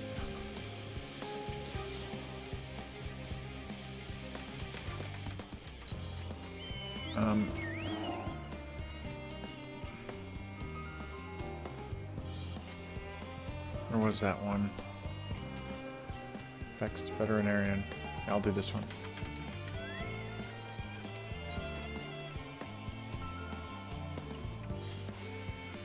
Excuse me, sir. I couldn't help but notice that you have a way about you that simply screams, I have affinity for creatures of the wilds. Since I'm never wrong about such things, might I trouble you? See, amongst the troops of trolls living in the outer circuit, I came upon one who was sick beyond measure. I took the poor creature and at once saw him healed. Of course, but when I attempted to return him to his rightful home, he flew into a panic as if he could not bear the thought of going back. To make matters worse, the troll saw fit to escape into a den of Analas. I would go after him, but I'm so fumble-footed, I'll scare him off like as not. He torn limb from my pains by the fiends. So I turn to you. Would you seek out this troll of which I spoke? I shall provide you with his favorite food, and with it, you should be able to calm the piteous thing. Hopefully that will be enough to see his senses restored, and for him to come hurrying back. And though I shudder to think of it, if any of those fellow Analas seek to impede you or pester that troll, make those beasts regret their interference. Oh, and don't worry, you will be rewarded for your efforts.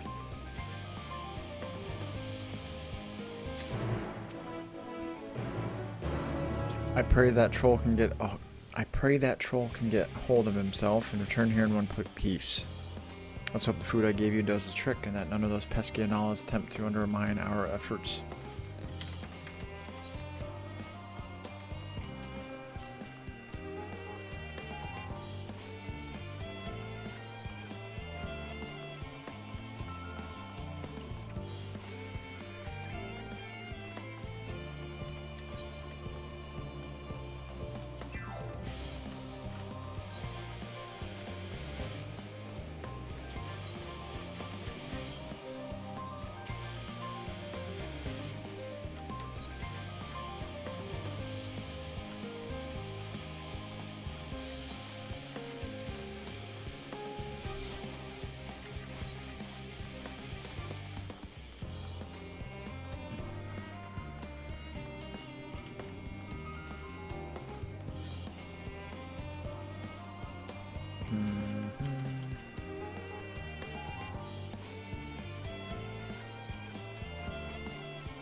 I'll help you out.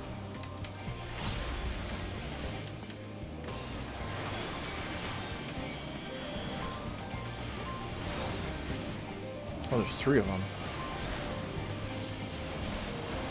Oh, that's because someone else is here.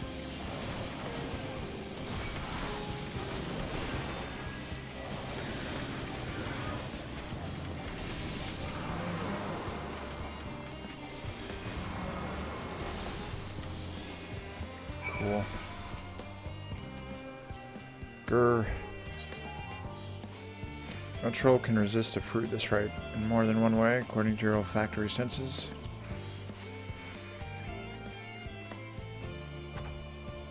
Wah.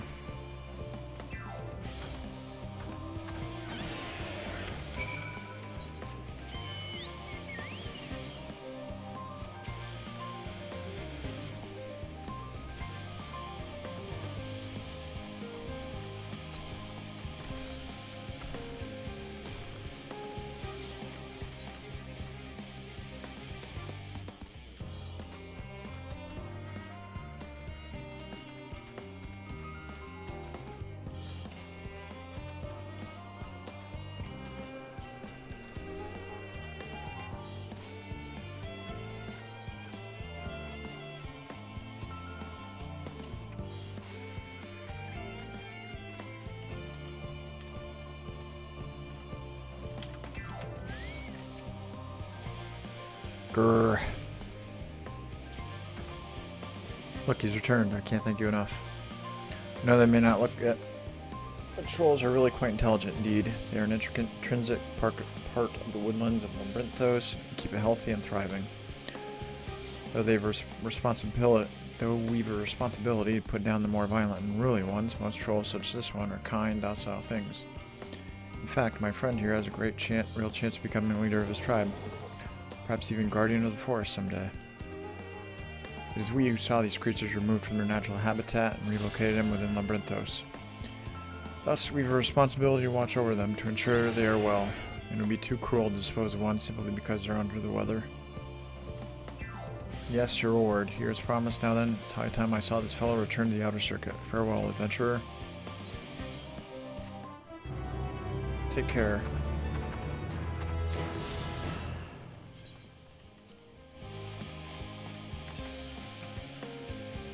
Here we go, dash.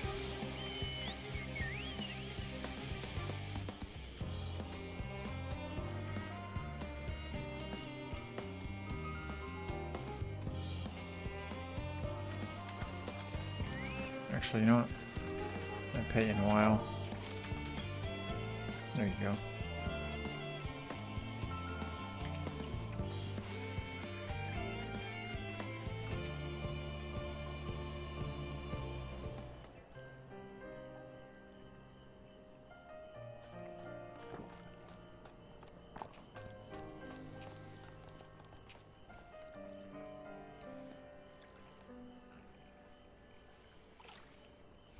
Oh, can I help you?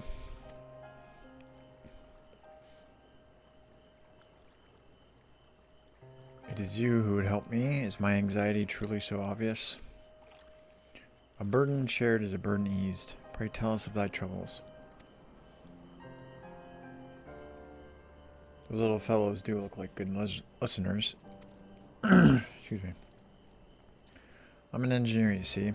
What they say of the ship, that is the sum of decades of Charlian ingenuity, that is built with peerless Archaeon technology, is all true, but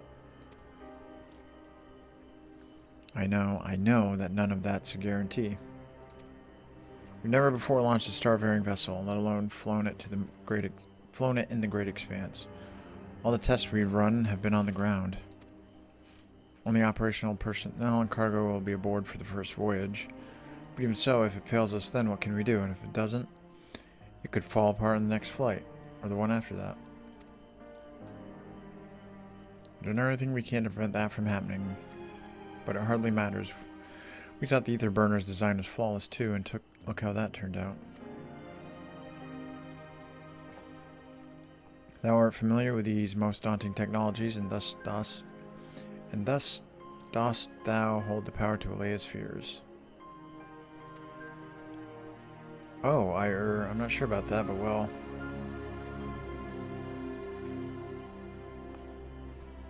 Maybe you could tell me if there are any aspects of the ship's design that you're especially worried about. Our ability to walk about and perform our tasks, for one. I've devised a means by which to employ gravity, a spatio-temporal spell, to regulate the environment. What if that's not strong enough? But what if it's not strong enough? What if everyone floats away and begins crashing into things as soon as we've left the star? Ah, gravitation. Maybe I can be of help after all. Up there is not so different from down here, you see. The same rules apply, and if you consider them as part of one great big cosmos rather than separate places.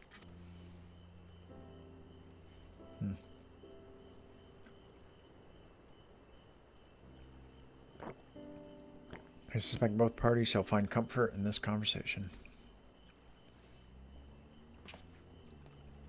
Yeah, if Thancred's tale to be true, still others would benefit from insights born of experience. Might I prevail upon the Loperts to attend them? An excellent idea, if I do say so myself. There is naught we'd like more than to ease the hearts of the fine people of Thyrus and learn more about them while we're at it.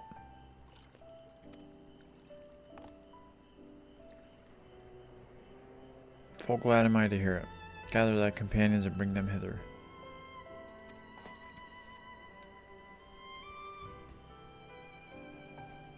Arrow thou hast a gift for finding souls in need of succor. Pray seek thee out the distressed and the apprehensive, inform them that help is at hand.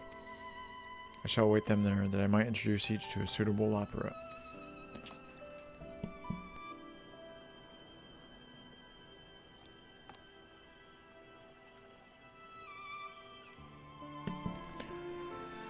Oh, I do so look forward to that. Place for every opera in their place.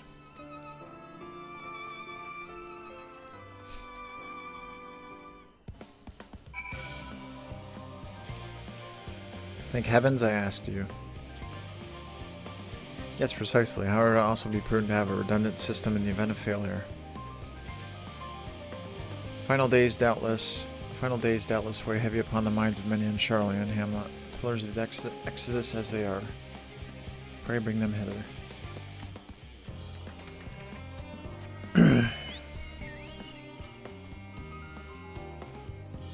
Wow, I gotta find 8, huh?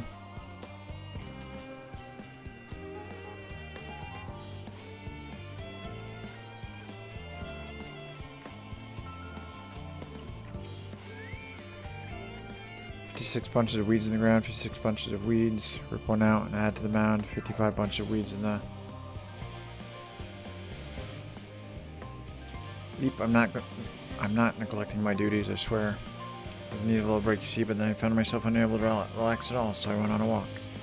And then I noticed these weeds, and... Pleasant conversation partners, and oh so fuzzy. Goodness me, that does sound like a much better way to relax.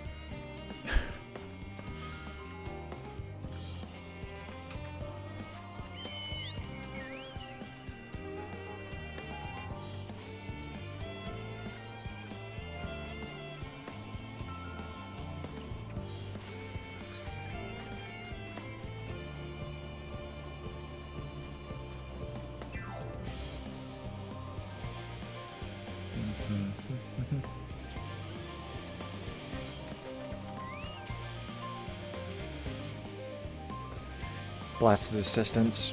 Where have they gone off to at a time like this? Beg pardon, but I have not time for idle chit-chat. I need to reconfirm that ether levels are consistent throughout the vessel's machinery, and it seems I shall have to do so single-handedly. I swear, when I find those assistants of mine. The law operates are willing to help. Why didn't you say so? At least they won't moan about how they checked 24 times already and haven't slept in weeks. Lazy sods.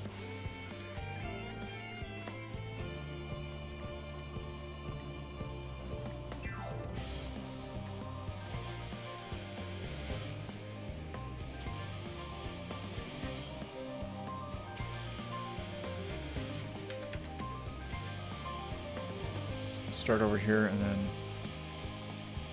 Okay, we'll start here and go around.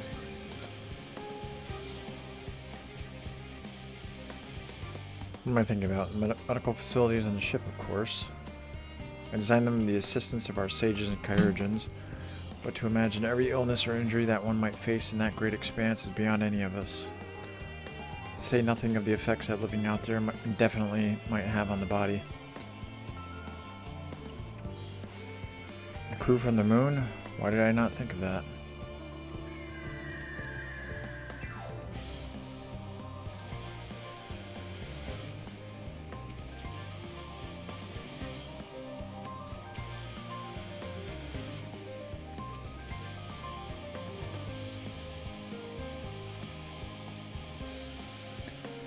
Ah ha ha ha, the underworld is nigh, yet the work goes no faster. Schedules are such temperamental things. Feasible one moment, utter bollocks the next. And yeah, I've never felt so alive.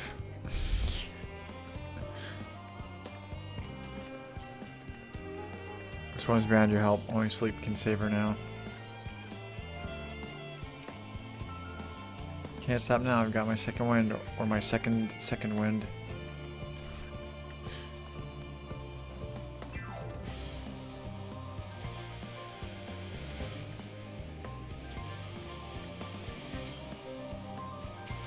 Yes you idiot. Have you seen an envelope lying about? This imbecile refuses to give me the alchemic I ordered without that bloody slip of parchment.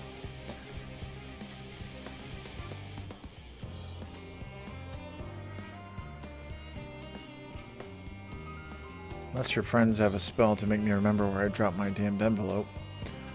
I doubt they'll be more help than you, and you've wasted enough of my time already. Wow. It would be unfortunate for all involved to inflict this man upon the Loporits. I agree.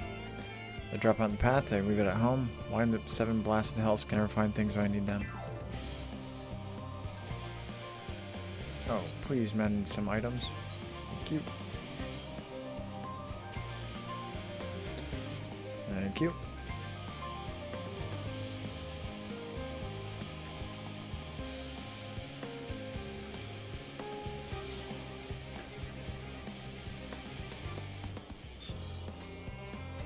Excuse me. My face was wrong with my ow. Perhaps I am a bit tense. I was tasked with ensuring that the proper fauna, and only the proper fauna, are brought with us to the moon. However, the suitability of a few species is still under debate. And I can hardly make the decision myself when I know so little about the environment up there.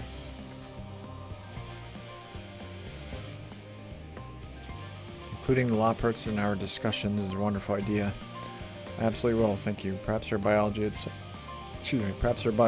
itself might offer some clue as well.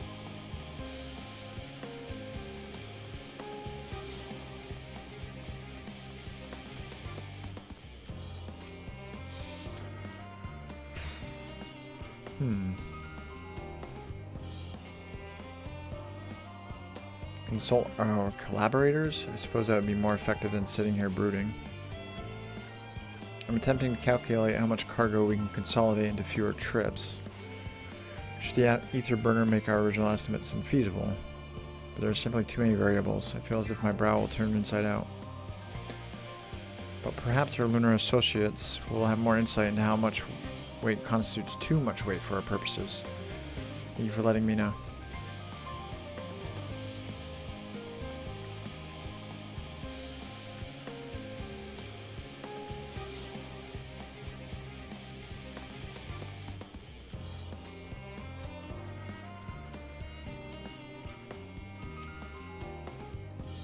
How might I help you? My, what a lovely idea. I too noticed people becoming rather tense, so I rushed out to pluck some fresh and fragrant tea leaves. Man, you'd only track down 100 or so cups. Don't you worry, I can manage. I hope your plan to cheer everyone up goes well. This woman's doing better than you are. When I plucked early, this particular cultivar's leaves are redolent with a scent that clears the mind, soothes the soul. Precisely what my hard-working colleagues need.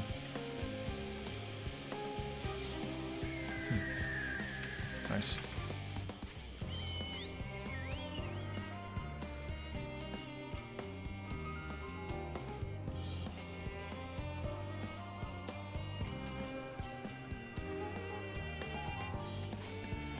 Good luck to you. Let's go up here.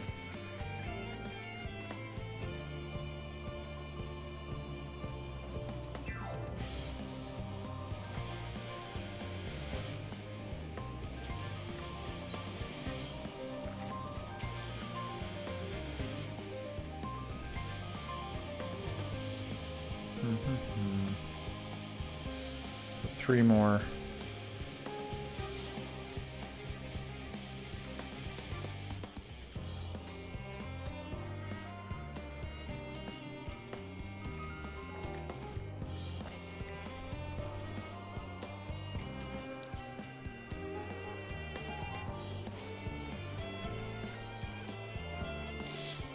One.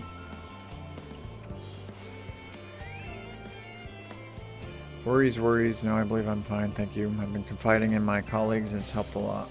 Can't recommend it enough. This reacher already has the support she needs.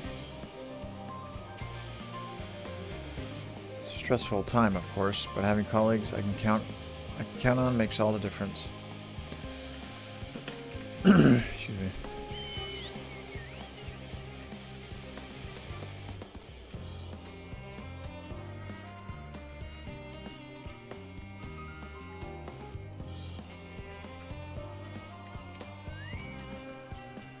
You heard anything of what's on the moon?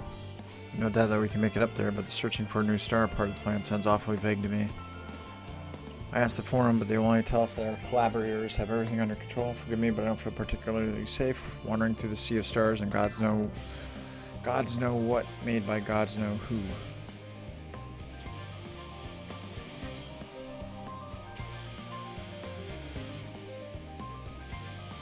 You mean to say that I can speak with them directly? Amazing. I hope they like questions.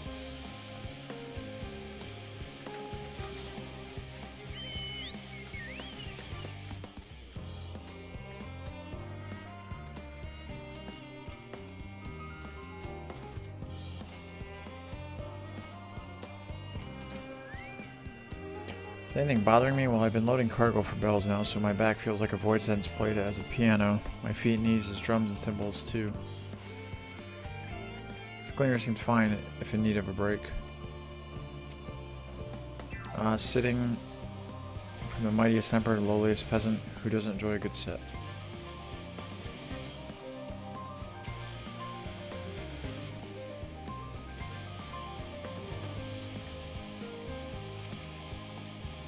Just leave me to my misery. The forum can appoint someone else. So I apologize. I simply don't know what to do. How am I supposed to pilot the Ark if I'm already falling apart under the pressure? You know a starship pilot I might speak with? Truly? Well then, there's no time to waste. They can help me prepare for this monumental task.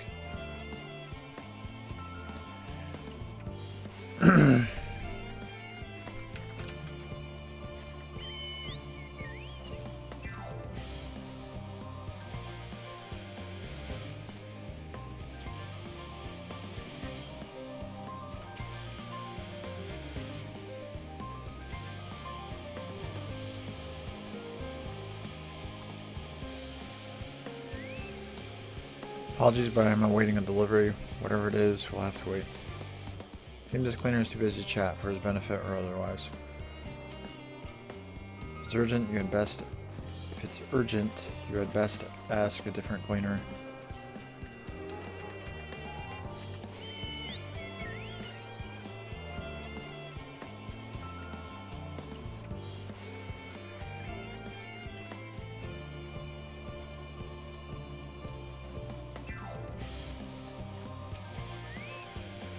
Concerns that there's no point in worrying at this stage. It'll only make the work go that much slower. This woman seems to be coping well. All we can do is keep at it.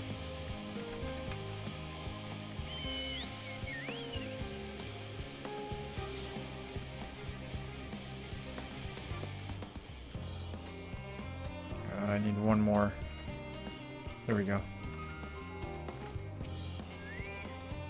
By the gods, my chest is tight. Am I dying? Is this what dying feels like?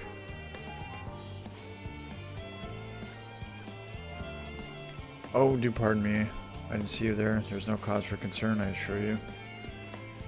No cause for concern, even though we may need to depart at any moment. And if the hole I designed buckles under the strain, the entire vessel may explode on launch, claiming countless lives and dooming all mankind. But that is highly unlikely. Yes, yes, highly unlikely. Highly. Our visitors can help me triple check for structural flaws, you say? Why, that would be wonderful. I'm breathing more easily already. There.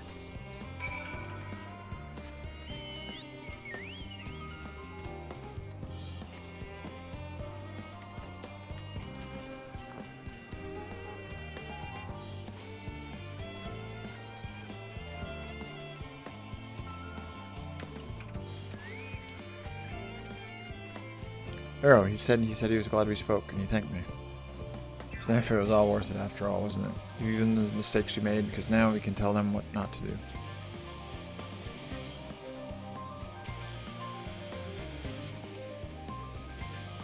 Growing Way has been a godsend. I can look upon what we built with clarity now.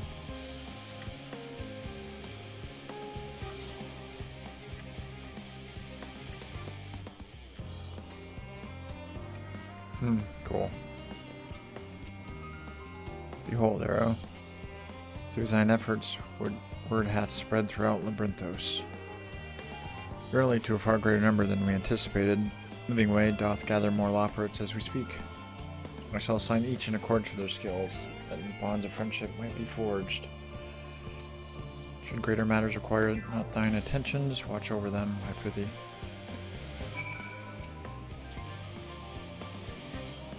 Pray that Living Way is joy to see so many heartened souls when she doth return.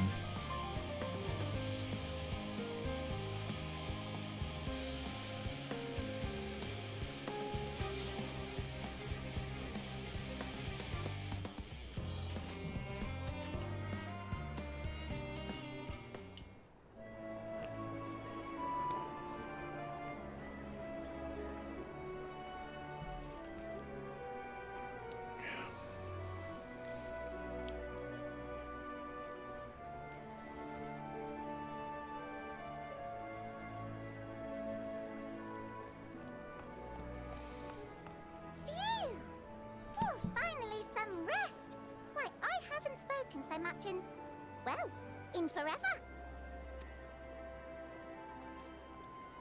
Lively, isn't it? The town is abuzz. Everyone eager to meet with our friends from the moon.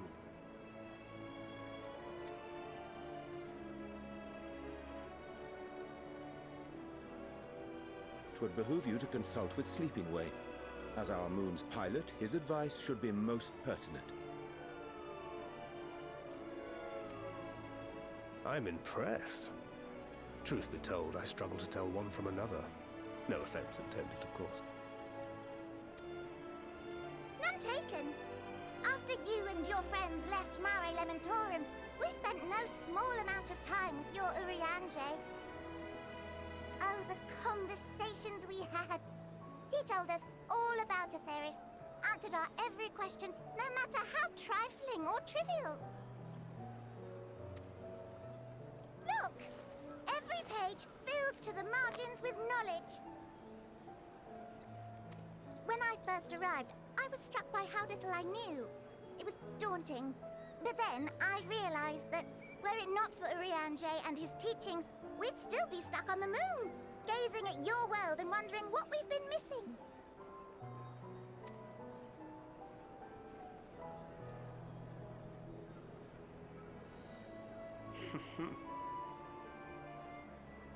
What would they think if they could see Urianger now? I dare say they'd be more than a bit surprised. And impressed, no doubt.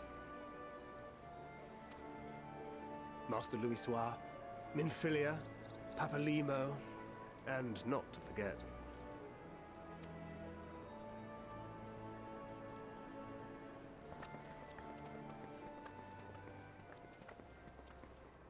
Oh there.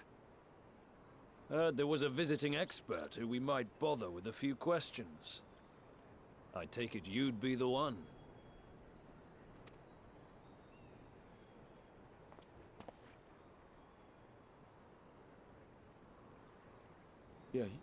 Yes, I am.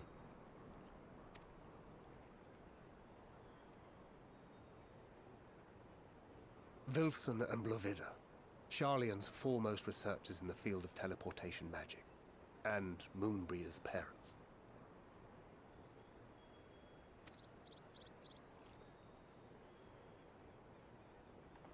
It hath been some time. Tis good to see you in good health. Likewise, old friend. Blovida and I were most honored to answer the call. Never expected this reunion, though, did we, dear?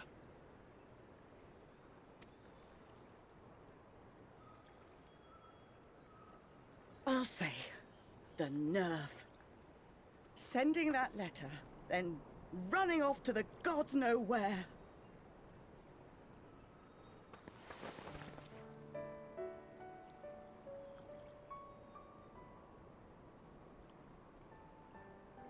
Do you have any idea how worried we were? I'm sorry. 'Twas remiss of me not to deliver the news in person. No, more than that. 'Twas I who...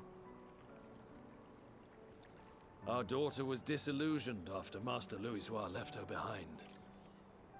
The day the Scions called upon her was the happiest I'd seen her in years. She made her every choice of her own free will.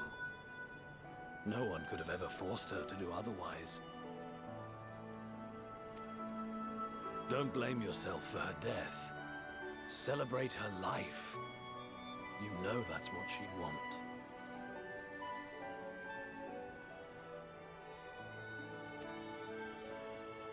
If there is one thing we resent you for, it was that we could not be there to mourn her with you. Reading the words you penned in that shaky hand, we must have cried as much for you as we did for her.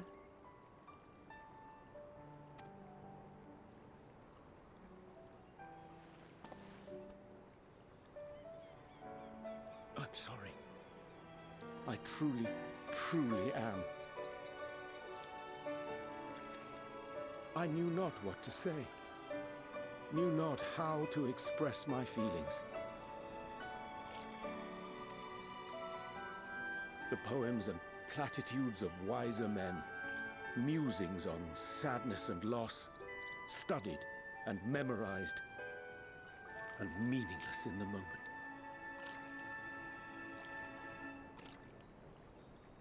Silly boy. We are all powerless before such grief. Even now, try as I might, the words escape me.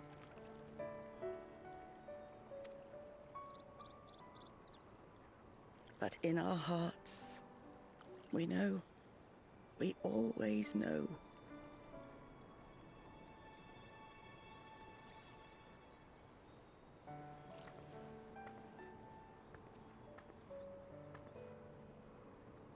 I remember when you were young, how the lads teased you for choosing the company of books over others.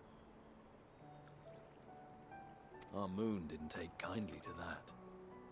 Be nice to Urianger, she'd shout, and give them a walloping, no matter how many times we scolded her. So we offered a suggestion. Rather than starting fights, why don't you be the bridge between Urianger and the others? She had to mull it over for a while, arms crossed, brow furrowed in intense thought. But from that day on, she never let you be alone. She'd drag you outside to play, pepper you with endless questions, read the same books you read, all to try and understand you that much better. I'm sure it was annoying and exhausting at the time, but she only ever had the best of intentions. And look at you now, at the center of the crowd. The reason there even is a crowd, having brought these people together. You've no idea how proud we are.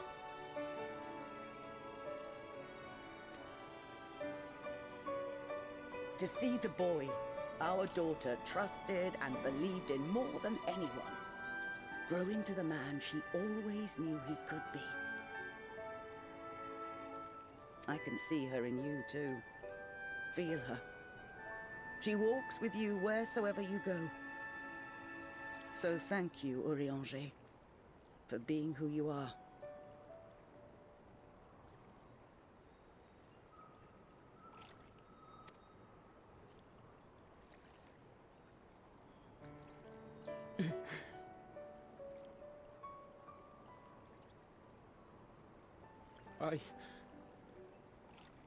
I think I can feel her too.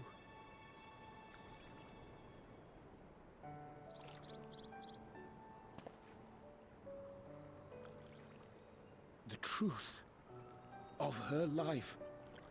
Not sorrow, but hope and love.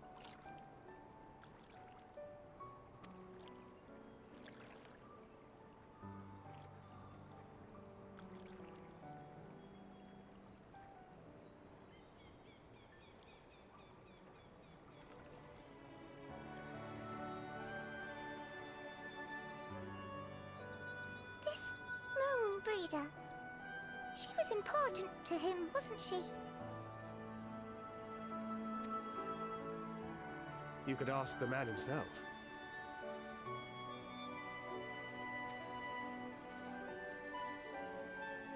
Oh, no. But watching this exchange reminds me how much I've yet to learn about your world. And its people. You can live here your entire life and hardly learn a thing.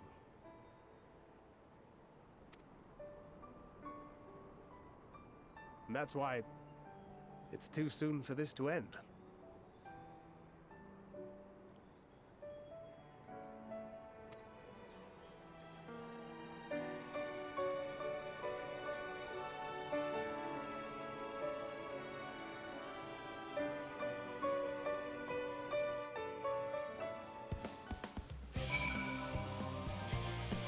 Damn. That was really nice. He needed that.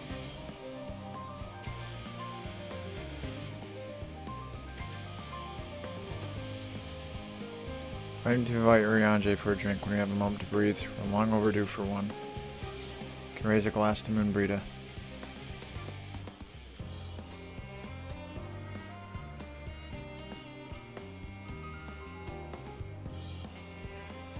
Like that. She walks with you wheresoever you go. So thank you, Urianger, for being who you are.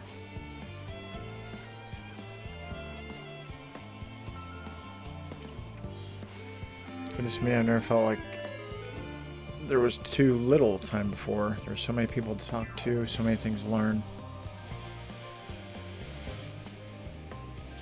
I was so busy asking questions about Theris, I never thought to ask more about Urianger. I'd like to, but where would I begin? I assure you that my fellow Loparts are equally excited to have this opportunity. They were humming the whole way here. We spent so long gazing at this star, wondering and hoping, but to be here now, to walk among the people, to be a part of their lives and know that we've made a difference, it's so much more than I ever dreamed.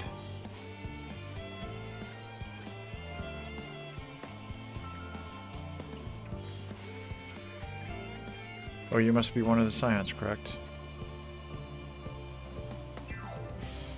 Thank you for caring for my daughter. The time spent with you all... The time she spent with you was all too short, but I know she was proud to have you as comrades. And us to have known her. Urianger is too, I'm sure, and I certainly feel better for knowing he has good friends to look after him. See that he comes home from time to time, will you?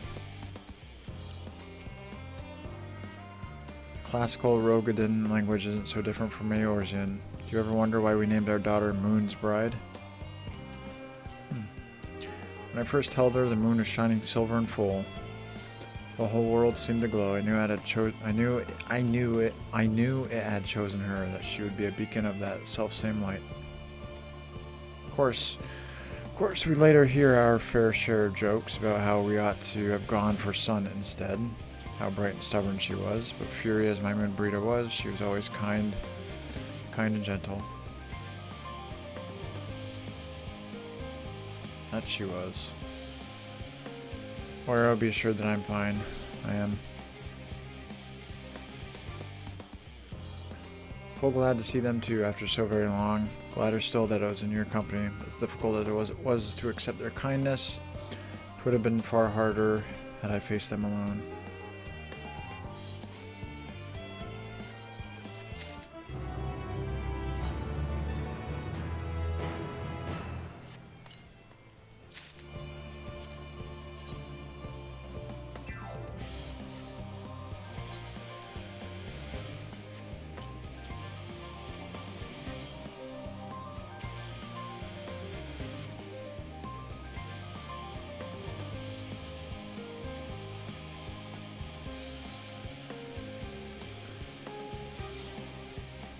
The pall of anxiety over Charlene Hamlet is thinned to more manageable levels.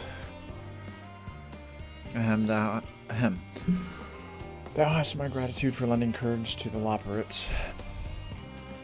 Not disposed to rest on our laurels, several of our guests have elected to accompany my countrymen to their stations. Some few may still come hither seeking counsel, and so shall I remain. To aid them as need be, if thou art needed elsewhere, do not let me detain thee. As a matter of fact, I was hoping you might check on Alizé. Last I saw, she was struggling to carry an enormous pile of boxes out the west gate. I'll go myself, but we both know whose help she's less like to scorn. Not to mention that, much to my misfortune, I can think of several other things I had to be doing. Till later.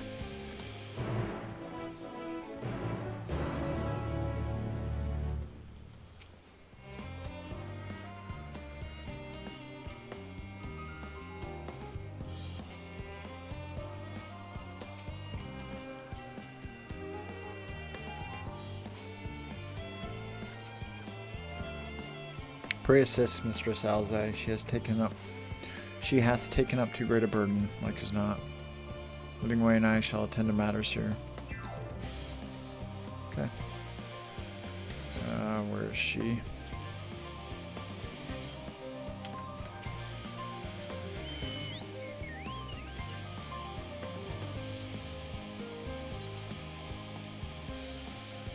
Two.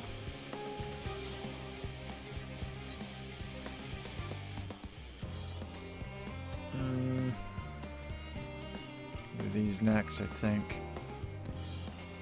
Be right back, though.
Alright, we'll do some of these currents for the experience.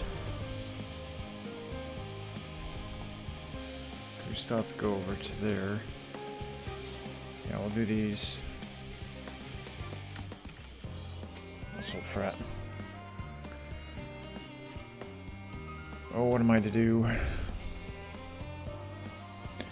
Ah, you're that adventurer who helped out the students of Valdesian, aren't you? I suppose it matters not to you, but my son seems to have run away.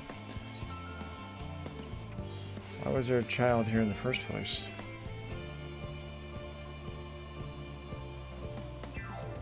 Oh yeah, simply put, my wife and I work at Aporia, and she happened to conceive whilst we were living here in Charlian Hamlet. I assure you had many sleepless nights wondering if we should quit our jobs and leave Labyrinthos, or entrust the child to a friend of ours who dwells somewhere more suitable.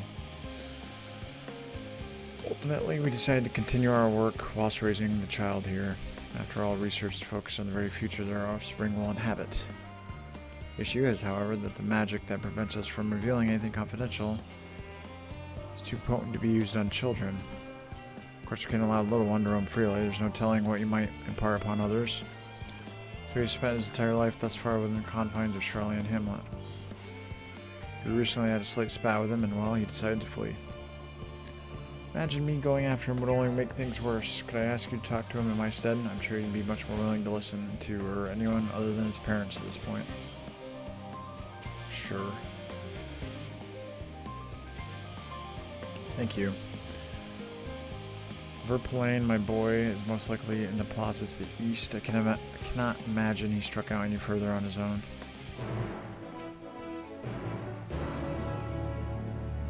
Verpalain ought to be in the plaza to the east, or so I hope.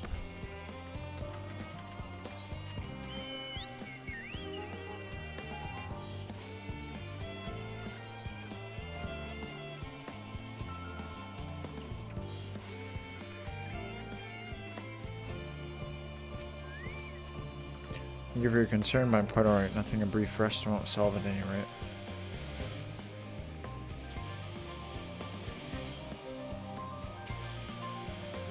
Verpalain.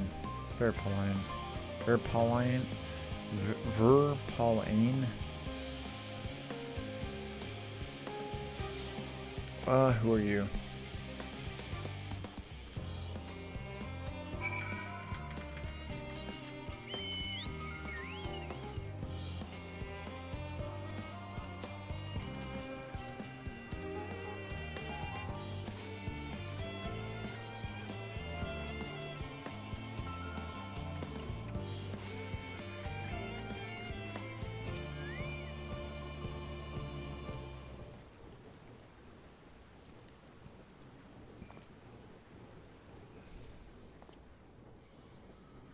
I am not going to go home so easily. Probably won't blame me either, but I've noticed that all is not right in Labyrinthos. Why don't you try telling me first?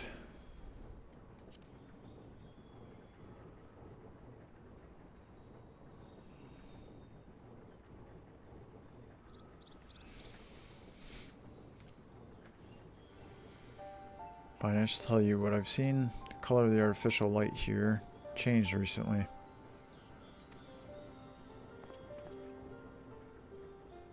I'm sure most people haven't noticed, but when you spent your whole life here, the difference is like night and day. Even so, no one will take me seriously when I bring it up, all because of my age. Got into a big fight with Father about it. But Labyrinthos is in danger. Who knows what would happen if the artificial sun broke. That's why I can't go home just yet. I need to get to the bottom of this first. Although I'm scared to venture outside on my own. They say there's countless monsters out there. I don't suppose you would come with me. I could pay you, it's not much, but I do get pocket money from my parents. I'll gladly take your money. You don't need to pay me.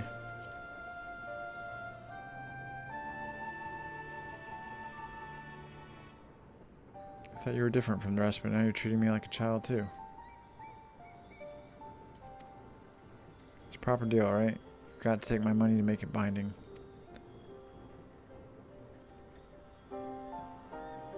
Then it's settled.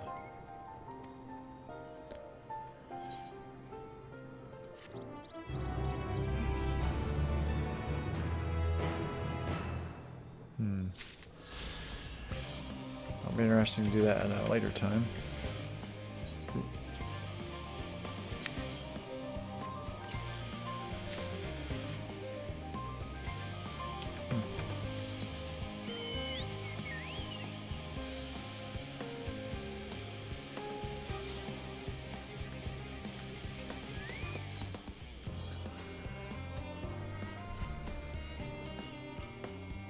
You're a visitor to Charlian, aren't you? You do have a worldly look about you. As a gleaner, I too have journeyed far and wide. Tell me, where's the farthest you have ventured? Far east. Another world, really.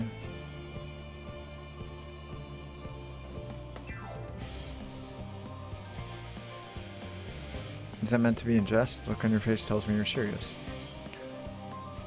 On your face tells me you're serious. Alright, you should do nicely. See, I need a more experienced traveler to say a prayer for me before I leave for Girvanya. If you do me the honor, your reactor operated by the tower of this house should have a lantern crystal prepared for the purpose. Please speak with your reactor operator and he will furnish you with a lantern crystal. Okay.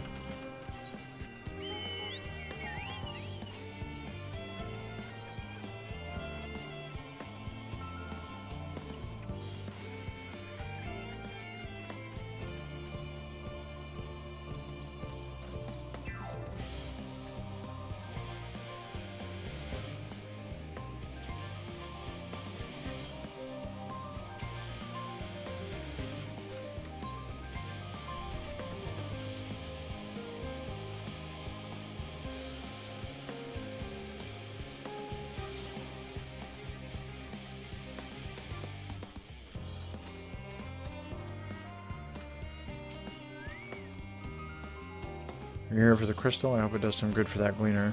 Those folks need all the luck they can get. Lanterns light the way through the darkness, tool which can mean the difference between life and death.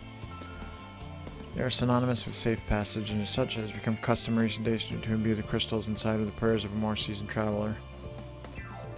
Today that traveler is you. Simply face the crystal and pray for the safety of the traveler to be, if you will. Gaze into the crystal and pray for the traveler who sent you.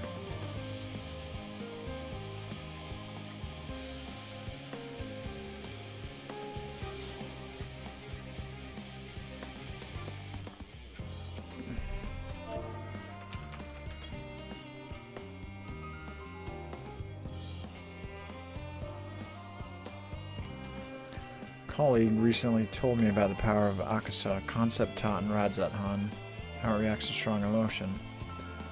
I wonder if this method of praying to a crystal is a manifestation of that power. Well, that should about do it. With luck, your prayers will help guide the gleaner safely through the perils of his journey.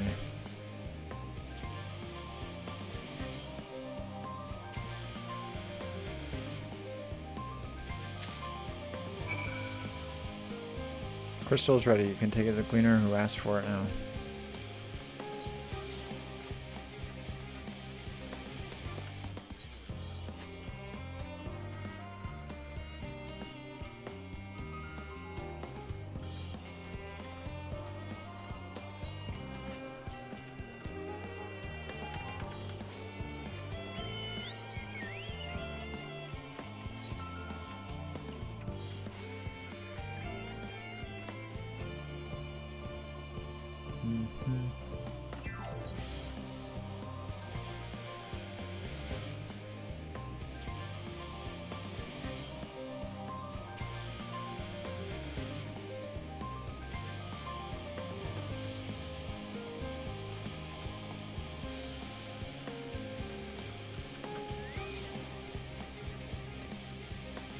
You have a lantern crystal for me?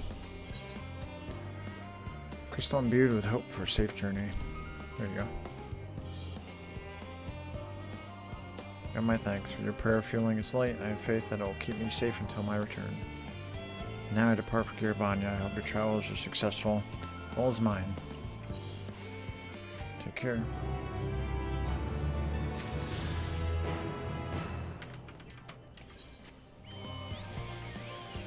Alright.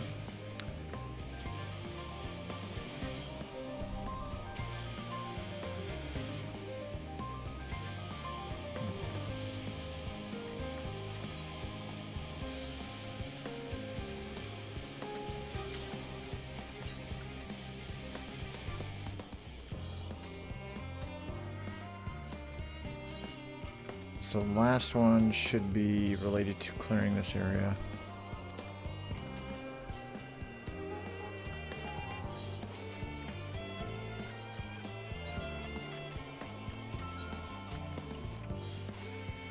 Wow. Those are cool.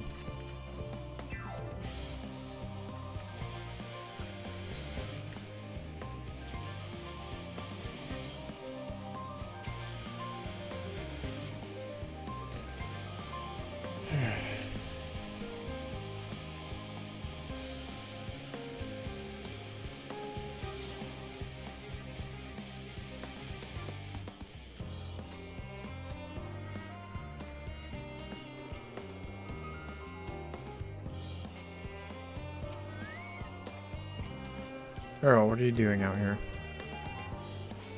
Come to assist. No, I don't mind. No, I don't mind if you help with the boxes, but it's far from the most exciting of tasks. Are you sure? Sure. Well, I appreciate the assistance. We need to get these to Emporia. Time is short, of course, but they're full of organic specimens samples, so try not to be too rough with them.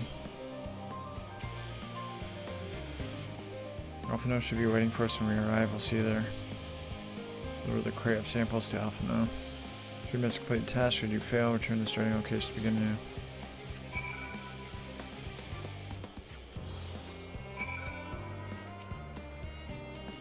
Can't shake the feeling that there are more of these than when I started. Did I pick up an additional crate somewhere?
You're helping with the crates, wonderful. You can put that there.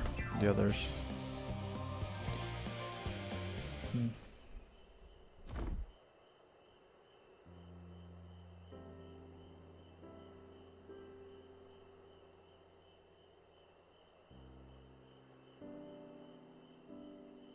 have my gratitude, but how did you come to be involved in this?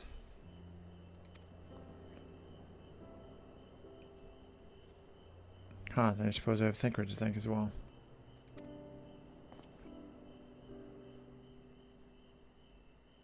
If you're wondering why we were tasked with bringing these boxes to Emporia to begin with, so was I. Turns out that this is a base of operations of sorts. That was a final say. There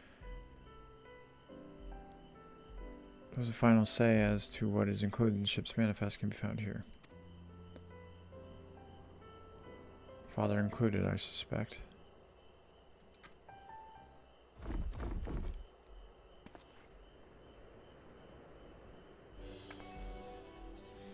That should be everything.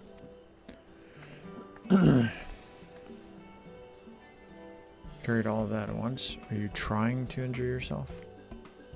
Oh hush, they're lighter than they look. Not everyone has your delicate arms. Suppose we should let someone know that we finished. Theopaldon is in the courtyard. We can report to him. Why don't you come along? You should get credit for your assistance, at least. Considering where we are, we might even learn something interesting.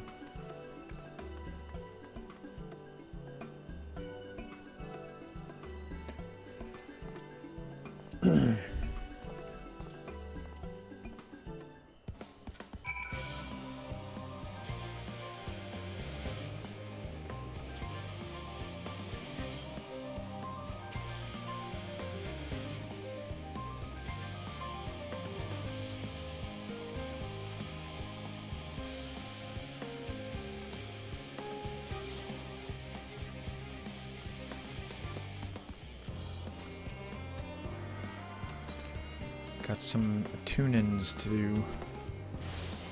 There.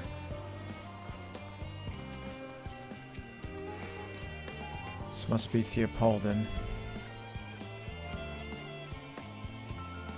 keep thinking I've seen a mouse orb, but I cannot for the life of me remember when. Gods, it never ends, does it? What can I do for you? We brought samples from Charlie and Hamlet. Series 110. Crates are by the entrance. Ah, thank you. I'd expected one of my colleagues, but we are dreadfully short-handed. Just a moment. You're Fortunal's children, are you not? Fortunal. Alphino and Alize, your service. You're well acquainted with father, I take it? Quite. I've been friends with your parents since our days at the studium. I remember when you were yay high, waddling hither and thither. Hither and thither. Thither. Clearly, it's been quite some time since we met. It was good to see you again, wielding your father's no less. Excuse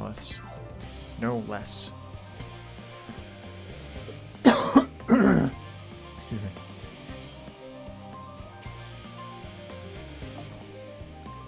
You knew our parents when they were young? What were they like? Pray spare no detail. I should like nothing more than regale you. Alas, I am meant to be in charge here. Reams of paperwork want for submission. We can help with that. In exchange for short stories our parents would never willingly divulge, of course. Very well then. There happen to be three sets of documents in need of delivery, so how about you each take one?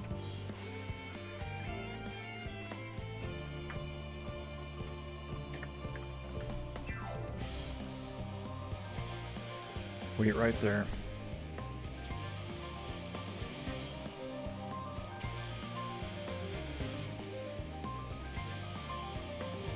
You'll find a forum representative waiting to collect these near the southernmost structure. I hope I haven't kept her waiting too long. Never mind Alphino and Alice, I'm certain they will be back soon enough. Who are you, by the by? The twins of Minder? Nope. Friend.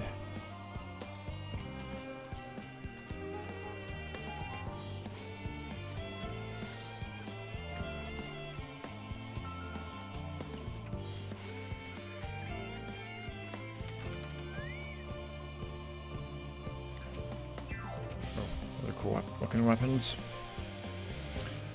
Are you not one of the science sent on? I thought you were meant to be working on the ether burner. The nature of this paperwork is not a particularly well-guarded secret, but due to how dull it is to read, it will nevertheless remain largely unknown.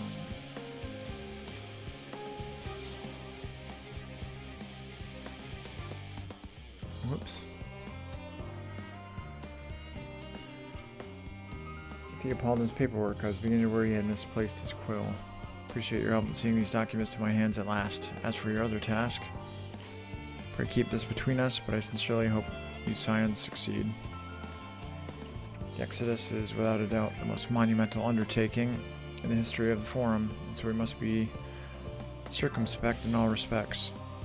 Risk is a privilege we cannot afford ourselves.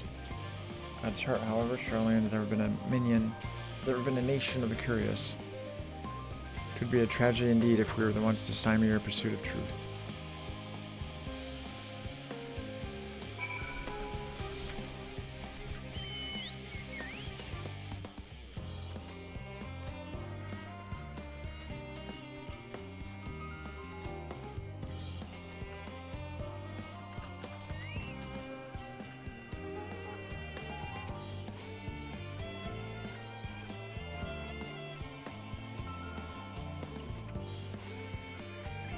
Quick and efficient. Dare say you have a talent for this work. Twins' papers only need to be delivered to elsewhere in the facility, so they should be returning any moment.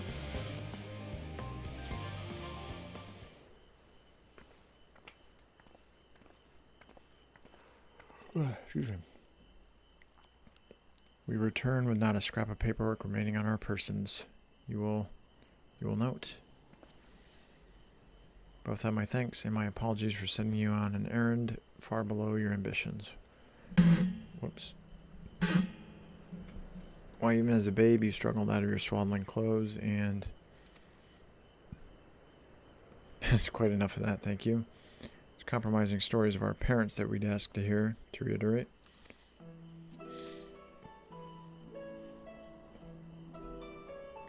Of course. Known your father for so long, I must have something. Well, as you know, part of why the Navalia name garners such respect in Charlian is your family's storied history. You two can trace your ancestry directly to those who came aboard Yemp Krep's Hope, a lineage few can claim.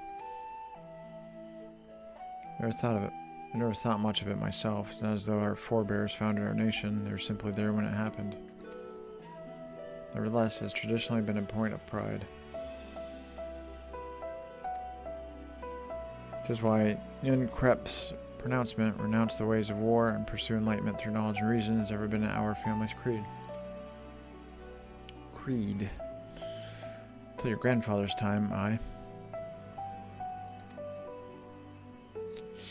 Archaeon Louisoix looked not to Nien Krep's words, but his deeds. He asserted, in defiance of his peers, that choosing to save the great and the small from the rising tides was the true mark of our founder's virtue. Perhaps it was his expertise, his knowledge of ancient prophecy, and the fall of civilizations that led him to conclude that to eschew conflict at every turn was to consign mankind to his doom. There will ever be conflict, and calamity will follow. Thus, to ignore the plight of those one might conceivably save is not wisdom, it is indolence. Remember his words well, indeed. Archaeon Louisoix lived by that personal creed and used every means at his disposal to bring succor to those in need. Charlian or no. No one loved and admired your grandfather more than his son. Yet, Fortunal could not reconcile Louisoix's deeds with the philosophy of their forebears and his peers, a philosophy in which he believed it so fervently, yet made a pariah of his father. Fortunal agonized over this contradiction for much of his life. God's father. Son may carry his father's blood, but his choices are his own to bear. Is it not always thus? God's no Fortunal's cranky old goat, so I'm sure you butt heads often enough, yet even so you must know that you are constantly in his thoughts. Every moment of every day, and that is not an exaggeration in the slightest. You should have seen him when you were born, barely recognizable. Barely recognizable, he was, with a kind of dumbfounded grin I had not seen since he first took a fancy to your mother. He was practically skipping when he told me the news. Take my word for it, he loves you to an embarrassing degree.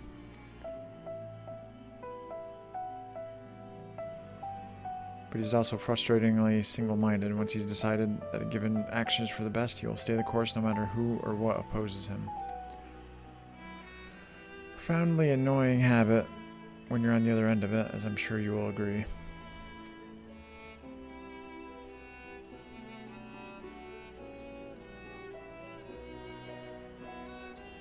I'll say. Thank you for your insight. When next we meet our parents, I shall mention that we spoke. Try not to get me into too much trouble now. I need the forum on my side. Speaking of which, I ought to be getting back to work. I have to make sure those specimens are brought. The specimens you brought make it to their proper places, or the cranky old goat will have my hide. We can speak again later. Chondrite handgear coffer.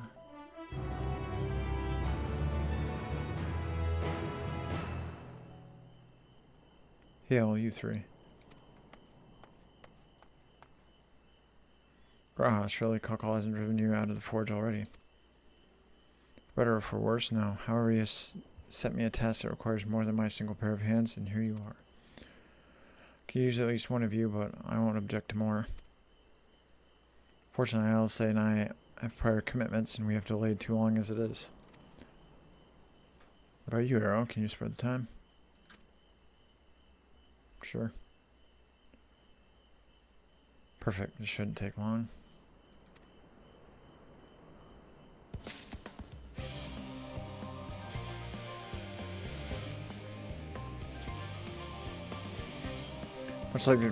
Much as I'd like to press Theopoldin for more revealing tidbits, we should be getting back to our tasks.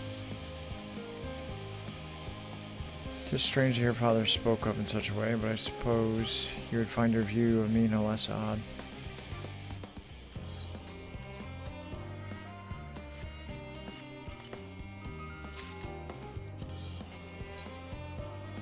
Oops.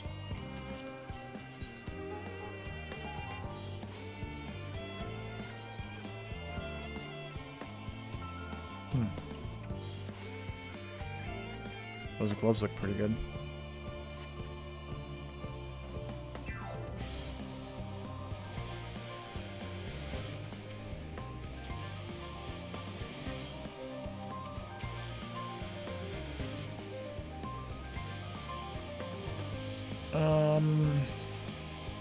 Alright, I'm gonna stop here for a little bit. I have to take care of a few things, but I should be back a little bit later. And hopefully finish this up today. That, and then, yeah. Alright, that's gonna be it for now. Thanks for watching. Have a good day, night. See you later. Bye.